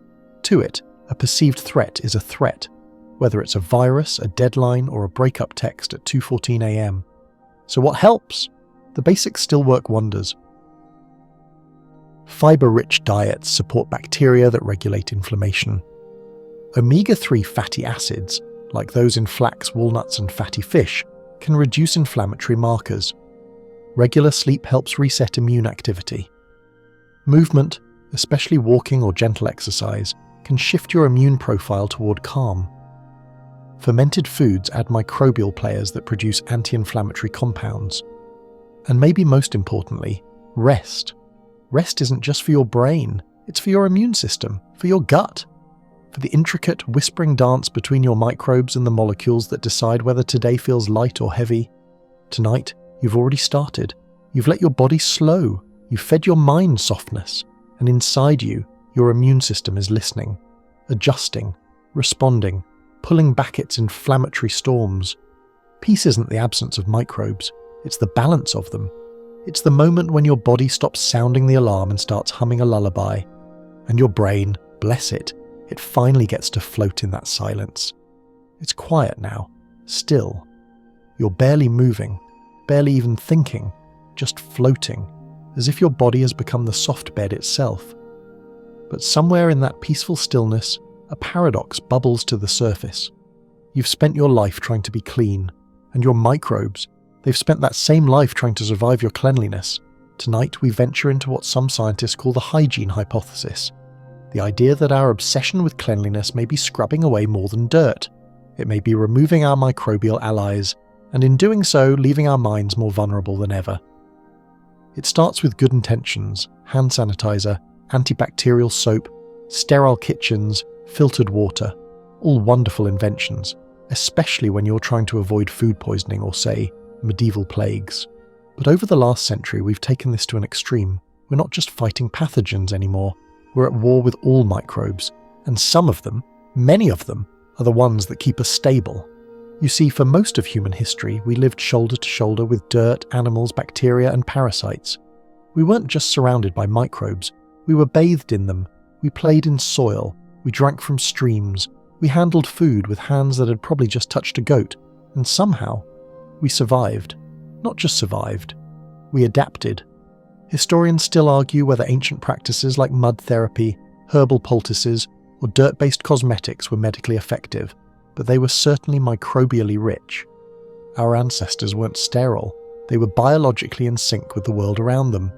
But then came modern hygiene, chlorinated water, pasteurization, overprescribed antibiotics, and industrial cleaning products, all of which dramatically lowered our exposure to both dangerous pathogens and beneficial microbes.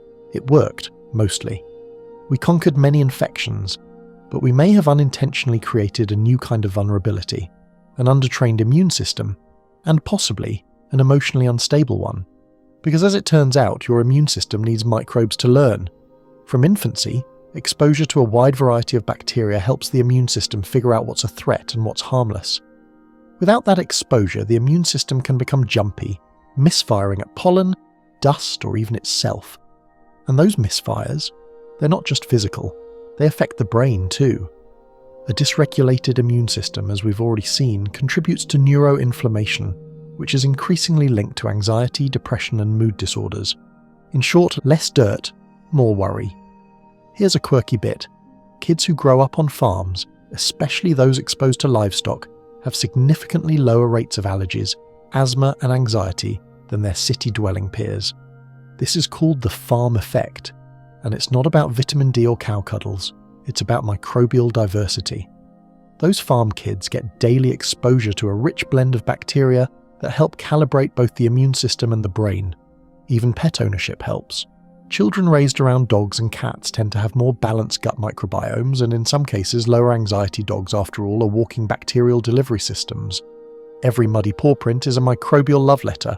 On the flip side, environments that are too sterile, think apartments with antimicrobial everything, air purifiers, and no outdoor play, tend to limit microbial diversity. And when that happens, your gut bacteria become less varied, less resilient, and more likely to tilt toward inflammation. One fringe theory goes even further, suggesting that our rising rates of autoimmune disorders and anxiety are directly connected to hyperclean environments, that by removing the microbial training wheels, we've left our systems overreactive and our minds more vulnerable to stress. So what can you do, short of rolling in the dirt like a happy piglet? Plenty. You can. Spend time outdoors, especially in natural environments like forests or gardens. Walk barefoot on grass or soil now and then. Yes, really. Your skin is a microbial sponge. Garden. Even small container gardens expose you to healthy soil microbes like Mycobacterium vaccae, which has been shown in mice to increase serotonin levels. Live with animals if possible, or at least borrow a dog for a muddy walk. Limit unnecessary antibiotic use, especially for minor illnesses. Eat a diet rich in fermented foods and prebiotic fibers to keep internal microbial diversity high, even when external exposure is low. It's not about abandoning hygiene, it's about balance.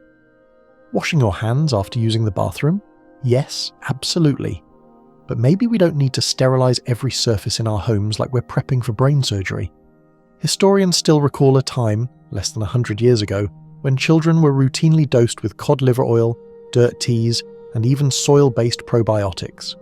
Some of these practices were bizarre, yes, but others may have inadvertently supported microbial exposure in ways modern medicine is only now beginning to appreciate. So tonight, as you lie still and safe in your soft indoor cocoon, take a moment to appreciate the invisible world you carry with you. The dirt you once touched as a child, the grass you rolled in, the dogs you hugged, the handful of unwashed blueberries you ate straight off the bush. All those microbes may still be with you, still shaping you, still calming your immune system so your brain can rest. You're not meant to be sterile, you're meant to be in dialogue with the world. And when that dialogue flows, when your body knows the difference between friend and foe, between threat and breeze, your mind follows. It softens, it breathes. So let yourself breathe now. Let your body feel the safety it's earned. Let your microbes whisper their old, ancient lullabies, the kind they've been humming for millennia. Because sometimes peace doesn't come from scrubbing everything clean. Sometimes it comes from letting a little dirt back in. You're floating now, deep, weightless, almost beyond thought. The air is velvet, the quiet hum of your own body the only sound. Every breath feels earned, every heartbeat distant, as though someone else is keeping rhythm while you rest. And your microbes, still whispering, still stirring. But tonight, their conversation has a new topic, your meds. Specifically the ones aimed at your mind. Because the gut doesn't just influence your mood, it also influences how well your mood medications work. Let's talk about antidepressants, the most commonly prescribed psychiatric meds today. From SSRIs like fluoxetine, that's Prozac for the curious, to tricyclics and SNRIs. These medications all work, at least in part, by boosting levels of serotonin, norepinephrine, or dopamine in the brain. But here's the twist. Your gut microbes can interact with these drugs, sometimes in ways that change their effects. We tend to think of pills as simple. You swallow one, it dissolves, it works. But the reality is messier. Once that capsule enters your system, it passes through the gastrointestinal tract, where it encounters trillions of microbes, many of whom are more chemically savvy than we are. Some bacteria can metabolize antidepressants, altering their molecular structure before they even reach your bloodstream. That's right. Your microbes might be modifying your medication, making it more or less potent depending on who's dominant in your gut today. One study found that Enterococcus faecalis, a common gut microbe, can chemically modify the SSRI sertraline, a Ka Zoloft, potentially affecting how much of the drug gets absorbed. In other words, your microbial mix could influence how well your prescription works, or whether it works at all. Historians still argue whether traditional herbal medicine, like using St. John's wort for depression, worked partially because it also fed or altered the gut microbiome. The line between food, herb, drug, and microbial signal was much blurrier than modern pharmacology wants to admit. But it doesn't stop at antidepressants. Your microbes also influence how your body processes benzodiazepines, like Xanax, antipsychotics, and even stimulants like those prescribed for ADHD. In each case, the microbial community in your gut can either help escort the drug along, or hijack it, reroute it, or even sabotage it.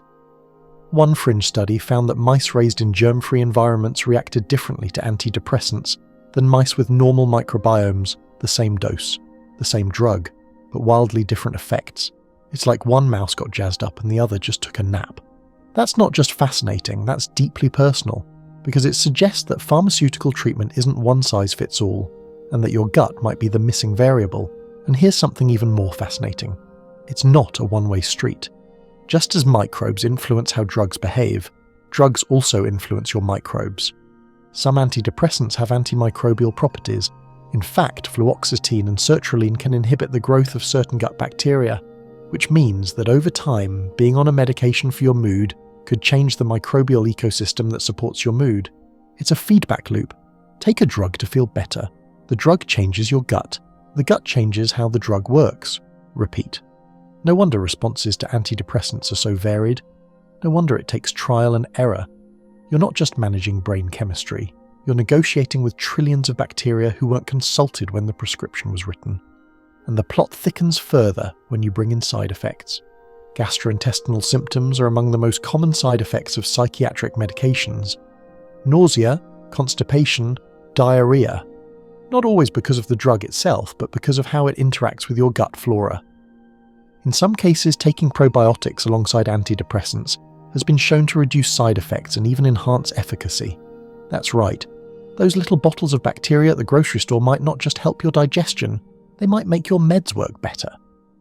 This area of study, known as pharmacomicrobiomics, try saying that 3 times while falling asleep, is exploding.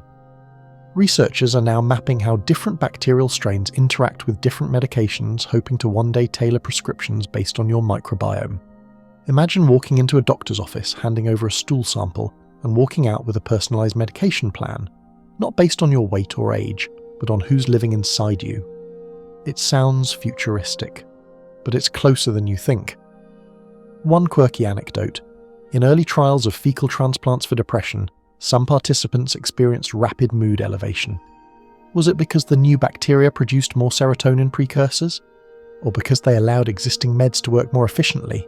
No one's sure yet. But the overlap between gut ecology and psychiatric pharmacology is undeniable. So what can you do with this information? If you're taking psychiatric medications, or ever plan to, it's worth caring for your gut as part of your mental health strategy. That means eating plenty of fibre, which feeds the bacteria that metabolize drugs in helpful ways. Including fermented foods to introduce microbial diversity. Avoiding unnecessary antibiotics that wipe out key strains. Managing stress, which can suppress microbial resilience. And considering probiotics or prebiotics, especially if your medication causes digestive side effects. Historians used to believe the mind was sealed away in the brain, untouchable by anything outside of it, but now we know better. We know your mind is an ecosystem, and that any medication you take is entering a living, reactive, unpredictable world. And tonight, that world is quiet, still, processing. Your microbes are reading chemical signatures, nudging molecules, deciding how to let the next message through. They're filtering what your brain receives, not out of malice, but out of instinct. They want balance too. You're not alone in your treatment. You're not a brain in a jar. You're a forest of living chemistry, and some of your most important healing happens here, in the dark, unseen, while you sleep. So rest. Let the molecules do their work. Let the microbes decide what to keep, what to let pass. Let your body continue its quiet pharmacological symphony, note by note. Healing isn't always loud. Sometimes it sounds exactly like this. The hours stretch long and soft now. You're somewhere beyond wakefulness, adrift in that liminal space where everything feels possible and nothing feels urgent. Your body is still. Your thoughts, if you're having any, are barely more than murmurs. But your microbes, oh, they're wide awake, especially if you've travelled recently. Because while you were dragging your suitcase through airport security and calculating time zones in a sleep-deprived haze, your gut bacteria were experiencing something far more dramatic. Total relocation. Yes, your microbiome travels with you, but it doesn't travel well. Let's talk about the travel bug. Not the desire to book flights and explore the world, but the very real way your gut bacteria respond to new environments, new foods, and shifting schedules, and how all of that affects your mood, your energy, and sometimes even your personality, if only for a while. You've probably felt it. You arrive in a new city and something feels off. Maybe it's the water, maybe it's the food, maybe it's just the air, but your digestion stumbles, your sleep skitters, your emotions wobble like jello in a heat wave. It's not just jet lag, it's microbial culture shock. Your gut flora, delicate, finely tuned to your normal environment, are suddenly bombarded with novel bacterial strains, different local microbes, unfamiliar spices, and weird breakfast customs, looking at you, pickled fish and mayonnaise in the same dish. And while you're busy Instagramming your noodles, your microbiome is panicking. In one study, travellers to Southeast Asia showed rapid, dramatic shifts in their gut microbiota within just a few days. Even without illness, the microbial community became less stable, less diverse, and more prone to dysbiosis. Some people developed traveller's diarrhea, classic. But even those who didn't experience digestive changes and temporary drops in certain beneficial species, like Lactobacillus and Bifidobacterium. Historians still argue whether Marco Polo had gut issues in Asia, or whether ancient seafarers suffered more from dysentery or disorientation, but we can safely assume this isn't a new phenomenon. The difference now is we can track it, map it, even predict it. Your gut isn't just processing what you eat, it's reacting to the entire environment. The microbes in the air, in the water, on local produce, even the altitude or humidity can affect how your microbiome functions. One researcher found that people who moved to high elevations saw temporary dips in microbial diversity, possibly linked to oxygen availability and metabolic stress. And the results don't stop in your belly. They echo up through the gut-brain axis, altering your emotional landscape. Feel a little edgy in new places? A bit more impulsive? Or alternatively, strangely euphoric? That's not just adrenaline or wanderlust.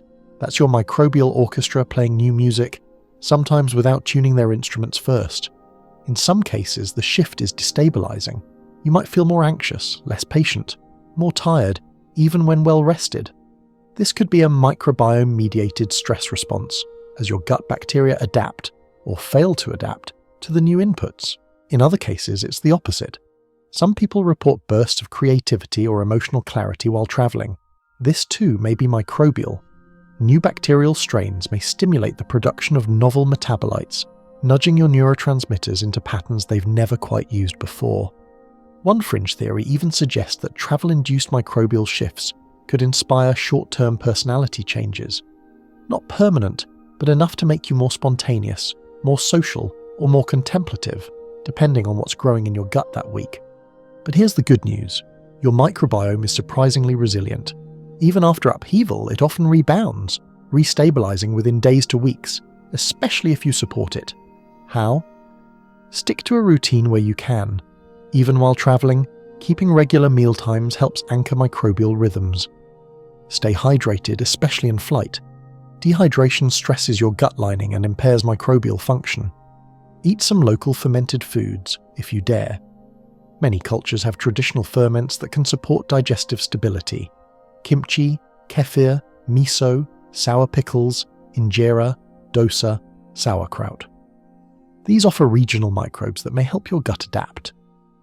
Bring shelf-stable probiotics or a travel-friendly fibre supplement, like psyllium husk or prebiotic powder, to keep your gut flora fed during unfamiliar meals. Sleep as best you can. It's the great microbial reset button. And remember, not all microbial shifts are bad. In fact, sometimes travel introduces you to beneficial bacteria you didn't have before. People who travel often, especially to rural or diverse environments, tend to develop more robust, adaptable microbiomes over time. Think of it as immune cross-training for your bacteria. Sure, they freak out at first, but eventually they learn to roll with it. And in return, you might get a more flexible nervous system, a broader emotional toolkit, even a little extra resilience when life throws curveballs. One quirky study found that people who lived abroad for a year not only showed microbial changes, but also improved problem-solving and creativity scores on cognitive tests. Was it the culture, the novelty, or was it something fermenting in the gut the whole time?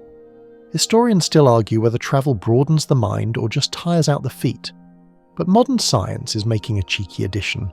Travel might also reseed the colon, so the next time you feel off in a new place, off your game, off your routine, off your digestive track, know that it's not weakness, it's adaptation. Your gut is taking notes, swapping recipes, making friends, or starting bar fights. Either way, things are in motion. And tonight, back in your own bed or still in a foreign one, your microbiome is hard at work, trying to sort out the chaos, trying to file what it can and forget what it must, trying to get back to baseline, or find a better one. You don't need to understand it all, you don't need to intervene or just sleep. Let your microbes unpack the souvenirs, let your belly adjust to the latitude. Let your mind be as open as the world you've walked through, and know this, no matter where you go, you always bring a universe with you. You are nearly still now, a breath every few seconds, a twitch of a toe. Your body has become something soft, something slow, something entirely surrendered to the night. But deep in your gut, the work continues. Tonight we plant things, we build a garden. Not the kind with daisies or succulents, though that would be charming, but the microbial kind. The living, pulsing, endlessly dynamic ecosystem that lives in your digestive tract. And like any garden, your gut microbiome needs care, time, and the right conditions to truly flourish. By now you know that your gut influences your mood, your immune function, even your cravings. But what you may not know is that you have the power to shape it, not overnight, not with a miracle supplement, but gradually, patiently, through what you eat, how you move, and even how you rest. Let's start with the basics. Microbial diversity is the holy grail. The more types of bacteria you host, the more flexible, balanced, and resilient your system becomes. It's like having a large cast of characters to play out every emotional scene your brain throws at it. Drama? Someone's got it. Calm? Covered digestion after chili? There's probably a team for that. So how do you grow this garden? With fibre. Not glamorous, but essential. Fibre is the compost of your gut. It's what feeds the good guys, especially a kind called prebiotic fibre, found in garlic, onions, leeks, asparagus, bananas, the greenish kind, oats, chicory root, Jerusalem artichokes, These fibres aren't digestible by you, but your bacteria, they feast. And in return, they produce short-chain fatty acids like butyrate, which help regulate inflammation, nourish your gut lining, and support emotional stability. Then come the fermented foods, the living organisms. These don't just feed the garden, they add new residents. Yogurt, the unsweetened kind, kefir, sauerkraut, kimchi, miso, tempeh, kombucha. Each one introduces probiotic strains that can crowd out harmful microbes, produce calming neurotransmitters, and act as helpful roommates for your gut. A quick note, not all fermented foods are created equal. Pickles brined in vinegar, not the same as wild fermented ones. Commercial yogurts packed with sugar, more dessert than therapy. Look for live and active cultures on the label and keep it simple. Historians still argue whether ancient cultures truly understood what fermentation was doing, but nearly every traditional diet, from Korean to Ethiopian to Eastern European, includes fermented elements. It's as if our ancestors knew, without lab coats or petri dishes, that rot could be healing. And then there's diversity. Your microbes don't want the same salad every day. They want colour, complexity, variety, eating 30 plus different plant types per week. Yes, that includes herbs, nuts, seeds, legumes, fruits, and vegetables, has been shown to correlate with richer, more resilient microbiomes. Think of it as a microbial buffet, or a festival at gut Coachella minus the wristbands.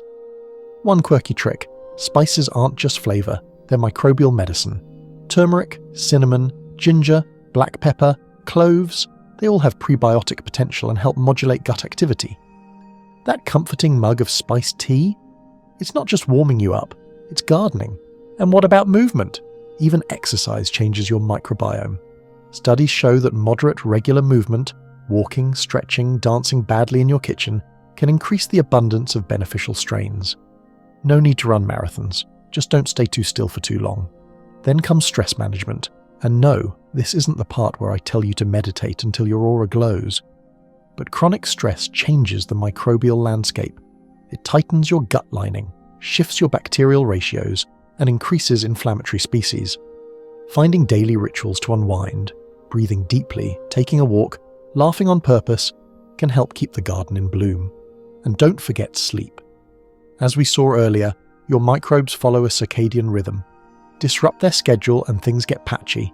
Prioritize sleep and you support both gut and brain in their nightly reset. A fringe practice growing in popularity is soil exposure. That's right, getting your hands dirty. Gardening, walking barefoot, touching the earth. Soil contains beneficial microbes like Mycobacterium vaccae, which may have antidepressant effects. You don't need to eat it, just interact with it. Your skin and lungs do more microbial communication than you'd expect. And yes, while probiotic supplements exist and some are helpful, they're not miracle pills. They're a tool, a supplement, not a substitute. Without fibre and variety in your diet, even the best probiotic strains are like well-meaning tourists with no guidebook. They show up, get confused, and leave. Building a better microbiome isn't about perfection, it's about consistency. A little more fibre here, a new vegetable there, a day without added sugar, a walk, a nap, a laugh. It's the sum of those tiny choices that build something lasting, something living. Historians and dietitians alike still debate the best diet for gut health. Keto, paleo, plant-based, Mediterranean. The truth is, there's no universal script. Your microbiome is yours, shaped by your genes, your culture, your history. What works for you may not work for someone else. But the through lines are clear. Eat plants, eat ferments, sleep well, move gently, and give your microbes a little sunlight now and then. Tonight, as you rest in this stillness, your gut is taking notes. It remembers what you ate today, what you didn't, how you moved, whether you drank water, whether you sat in silence, even for a minute. And tomorrow, it will ask again. Not to judge you, not to punish you, just to partner with you, to co-create your inner world, cell by cell, molecule by molecule, mood by mood. You are the gardener, and the garden, and the earth it grows from. And now, here we are. You, still quiet, still breathing. Your body entirely at rest. Your thoughts so slow, they feel like clouds moving across a deep night sky. You followed your microbes through time, through moods, through memory, and now there's just one question left, isn't there? Who's driving this thing? You've always assumed it was you, that your decisions were yours, your cravings came from your brain, your moods arose from your life, your thoughts from some mysterious well of consciousness. But after everything you've learned tonight, there's a strange possibility lingering at the edge of your awareness. What if you're being nudged? Not controlled, not possessed, nothing dramatic, but influenced, whispered to, by bacteria. Let's look at cravings, the way you suddenly need a pastry, or salt, or that one food you don't even like but can't stop thinking about. Those urges don't just come from hunger, they come from chemical signals, some of which are produced by your gut bacteria. Certain microbes thrive on sugar, others on fat. Some prefer fiber, some ferment protein. When a specific group becomes dominant, they can produce compounds that travel through your bloodstream and affect your brain neurotransmitter mimics, hormonal nudges, metabolic triggers. One study even showed that bacteria could stimulate the vagus nerve to influence dopamine release in the brain's reward centers. That's not a coincidence. That's your gut whispering, "Hey, remember the donuts? Let's do that again." Historians still argue whether this undermines free will or just reframes it. After all, we've always been influenced by our families, our hormones, our environments. Adding microbes to the list doesn't make your choices less real. It just makes them more crowded, and it goes deeper. Your gut microbes can influence risk-taking behavior, social bonding, and even memory formation. They might make you feel more outgoing or more withdrawn. They might amplify stress or buffer it. They might make you feel like staying in or suddenly craving a night out. These aren't random mood swings, they're chemical instructions, arriving from your intestines. There's no villain here. Your microbes aren't evil, they're just doing what they evolved to do, survive. And sometimes, their best chance at survival involves tweaking the host. That's you, just enough to keep the ecosystem thriving. You are the host, but also the habitat. And yes, they depend on you. But in some strange way, you depend on them too. It's mutual, symbiotic, weirdly tender. You eat something nourishing. Your bacteria make butyrate to reduce your inflammation. You move your body. They stabilize your energy. You sleep. They recalibrate their population cycles. And when you cry, when your body floods with cortisol, when your breath goes shallow, they feel it. They respond. They shift. You're not a single organism. You are a collective. And together you've made it through today. So are you still driving? Yes. But you're not alone in the car. One fringe theory suggests that the concept of self is more of a negotiation than a fixed identity, a result of all the biological voices in your system agreeing for a time on how to behave your neurons, your hormones, your microbes, all casting votes, some louder than others. And if that's true, then maybe wisdom is learning which voices to feed. You feed your good bacteria with fiber, with rest, with calm. You starve the inflammatory ones with stress reduction, gentle movement, laughter. You allow the peacekeepers to rise, and your mind follows. One final delicious irony. Your microbes are probably influencing this moment right now. This ability to slow down, to relax, and to let go. Because if your gut is calm, if the right bacteria are in bloom, they're sending signals to your brain that it's safe. You don't need to worry, you can rest now. So yes, someone's driving, it's still you, but you has always meant more than one voice. And tonight, all those voices, they agree. You're safe, you are healing, and you are whole.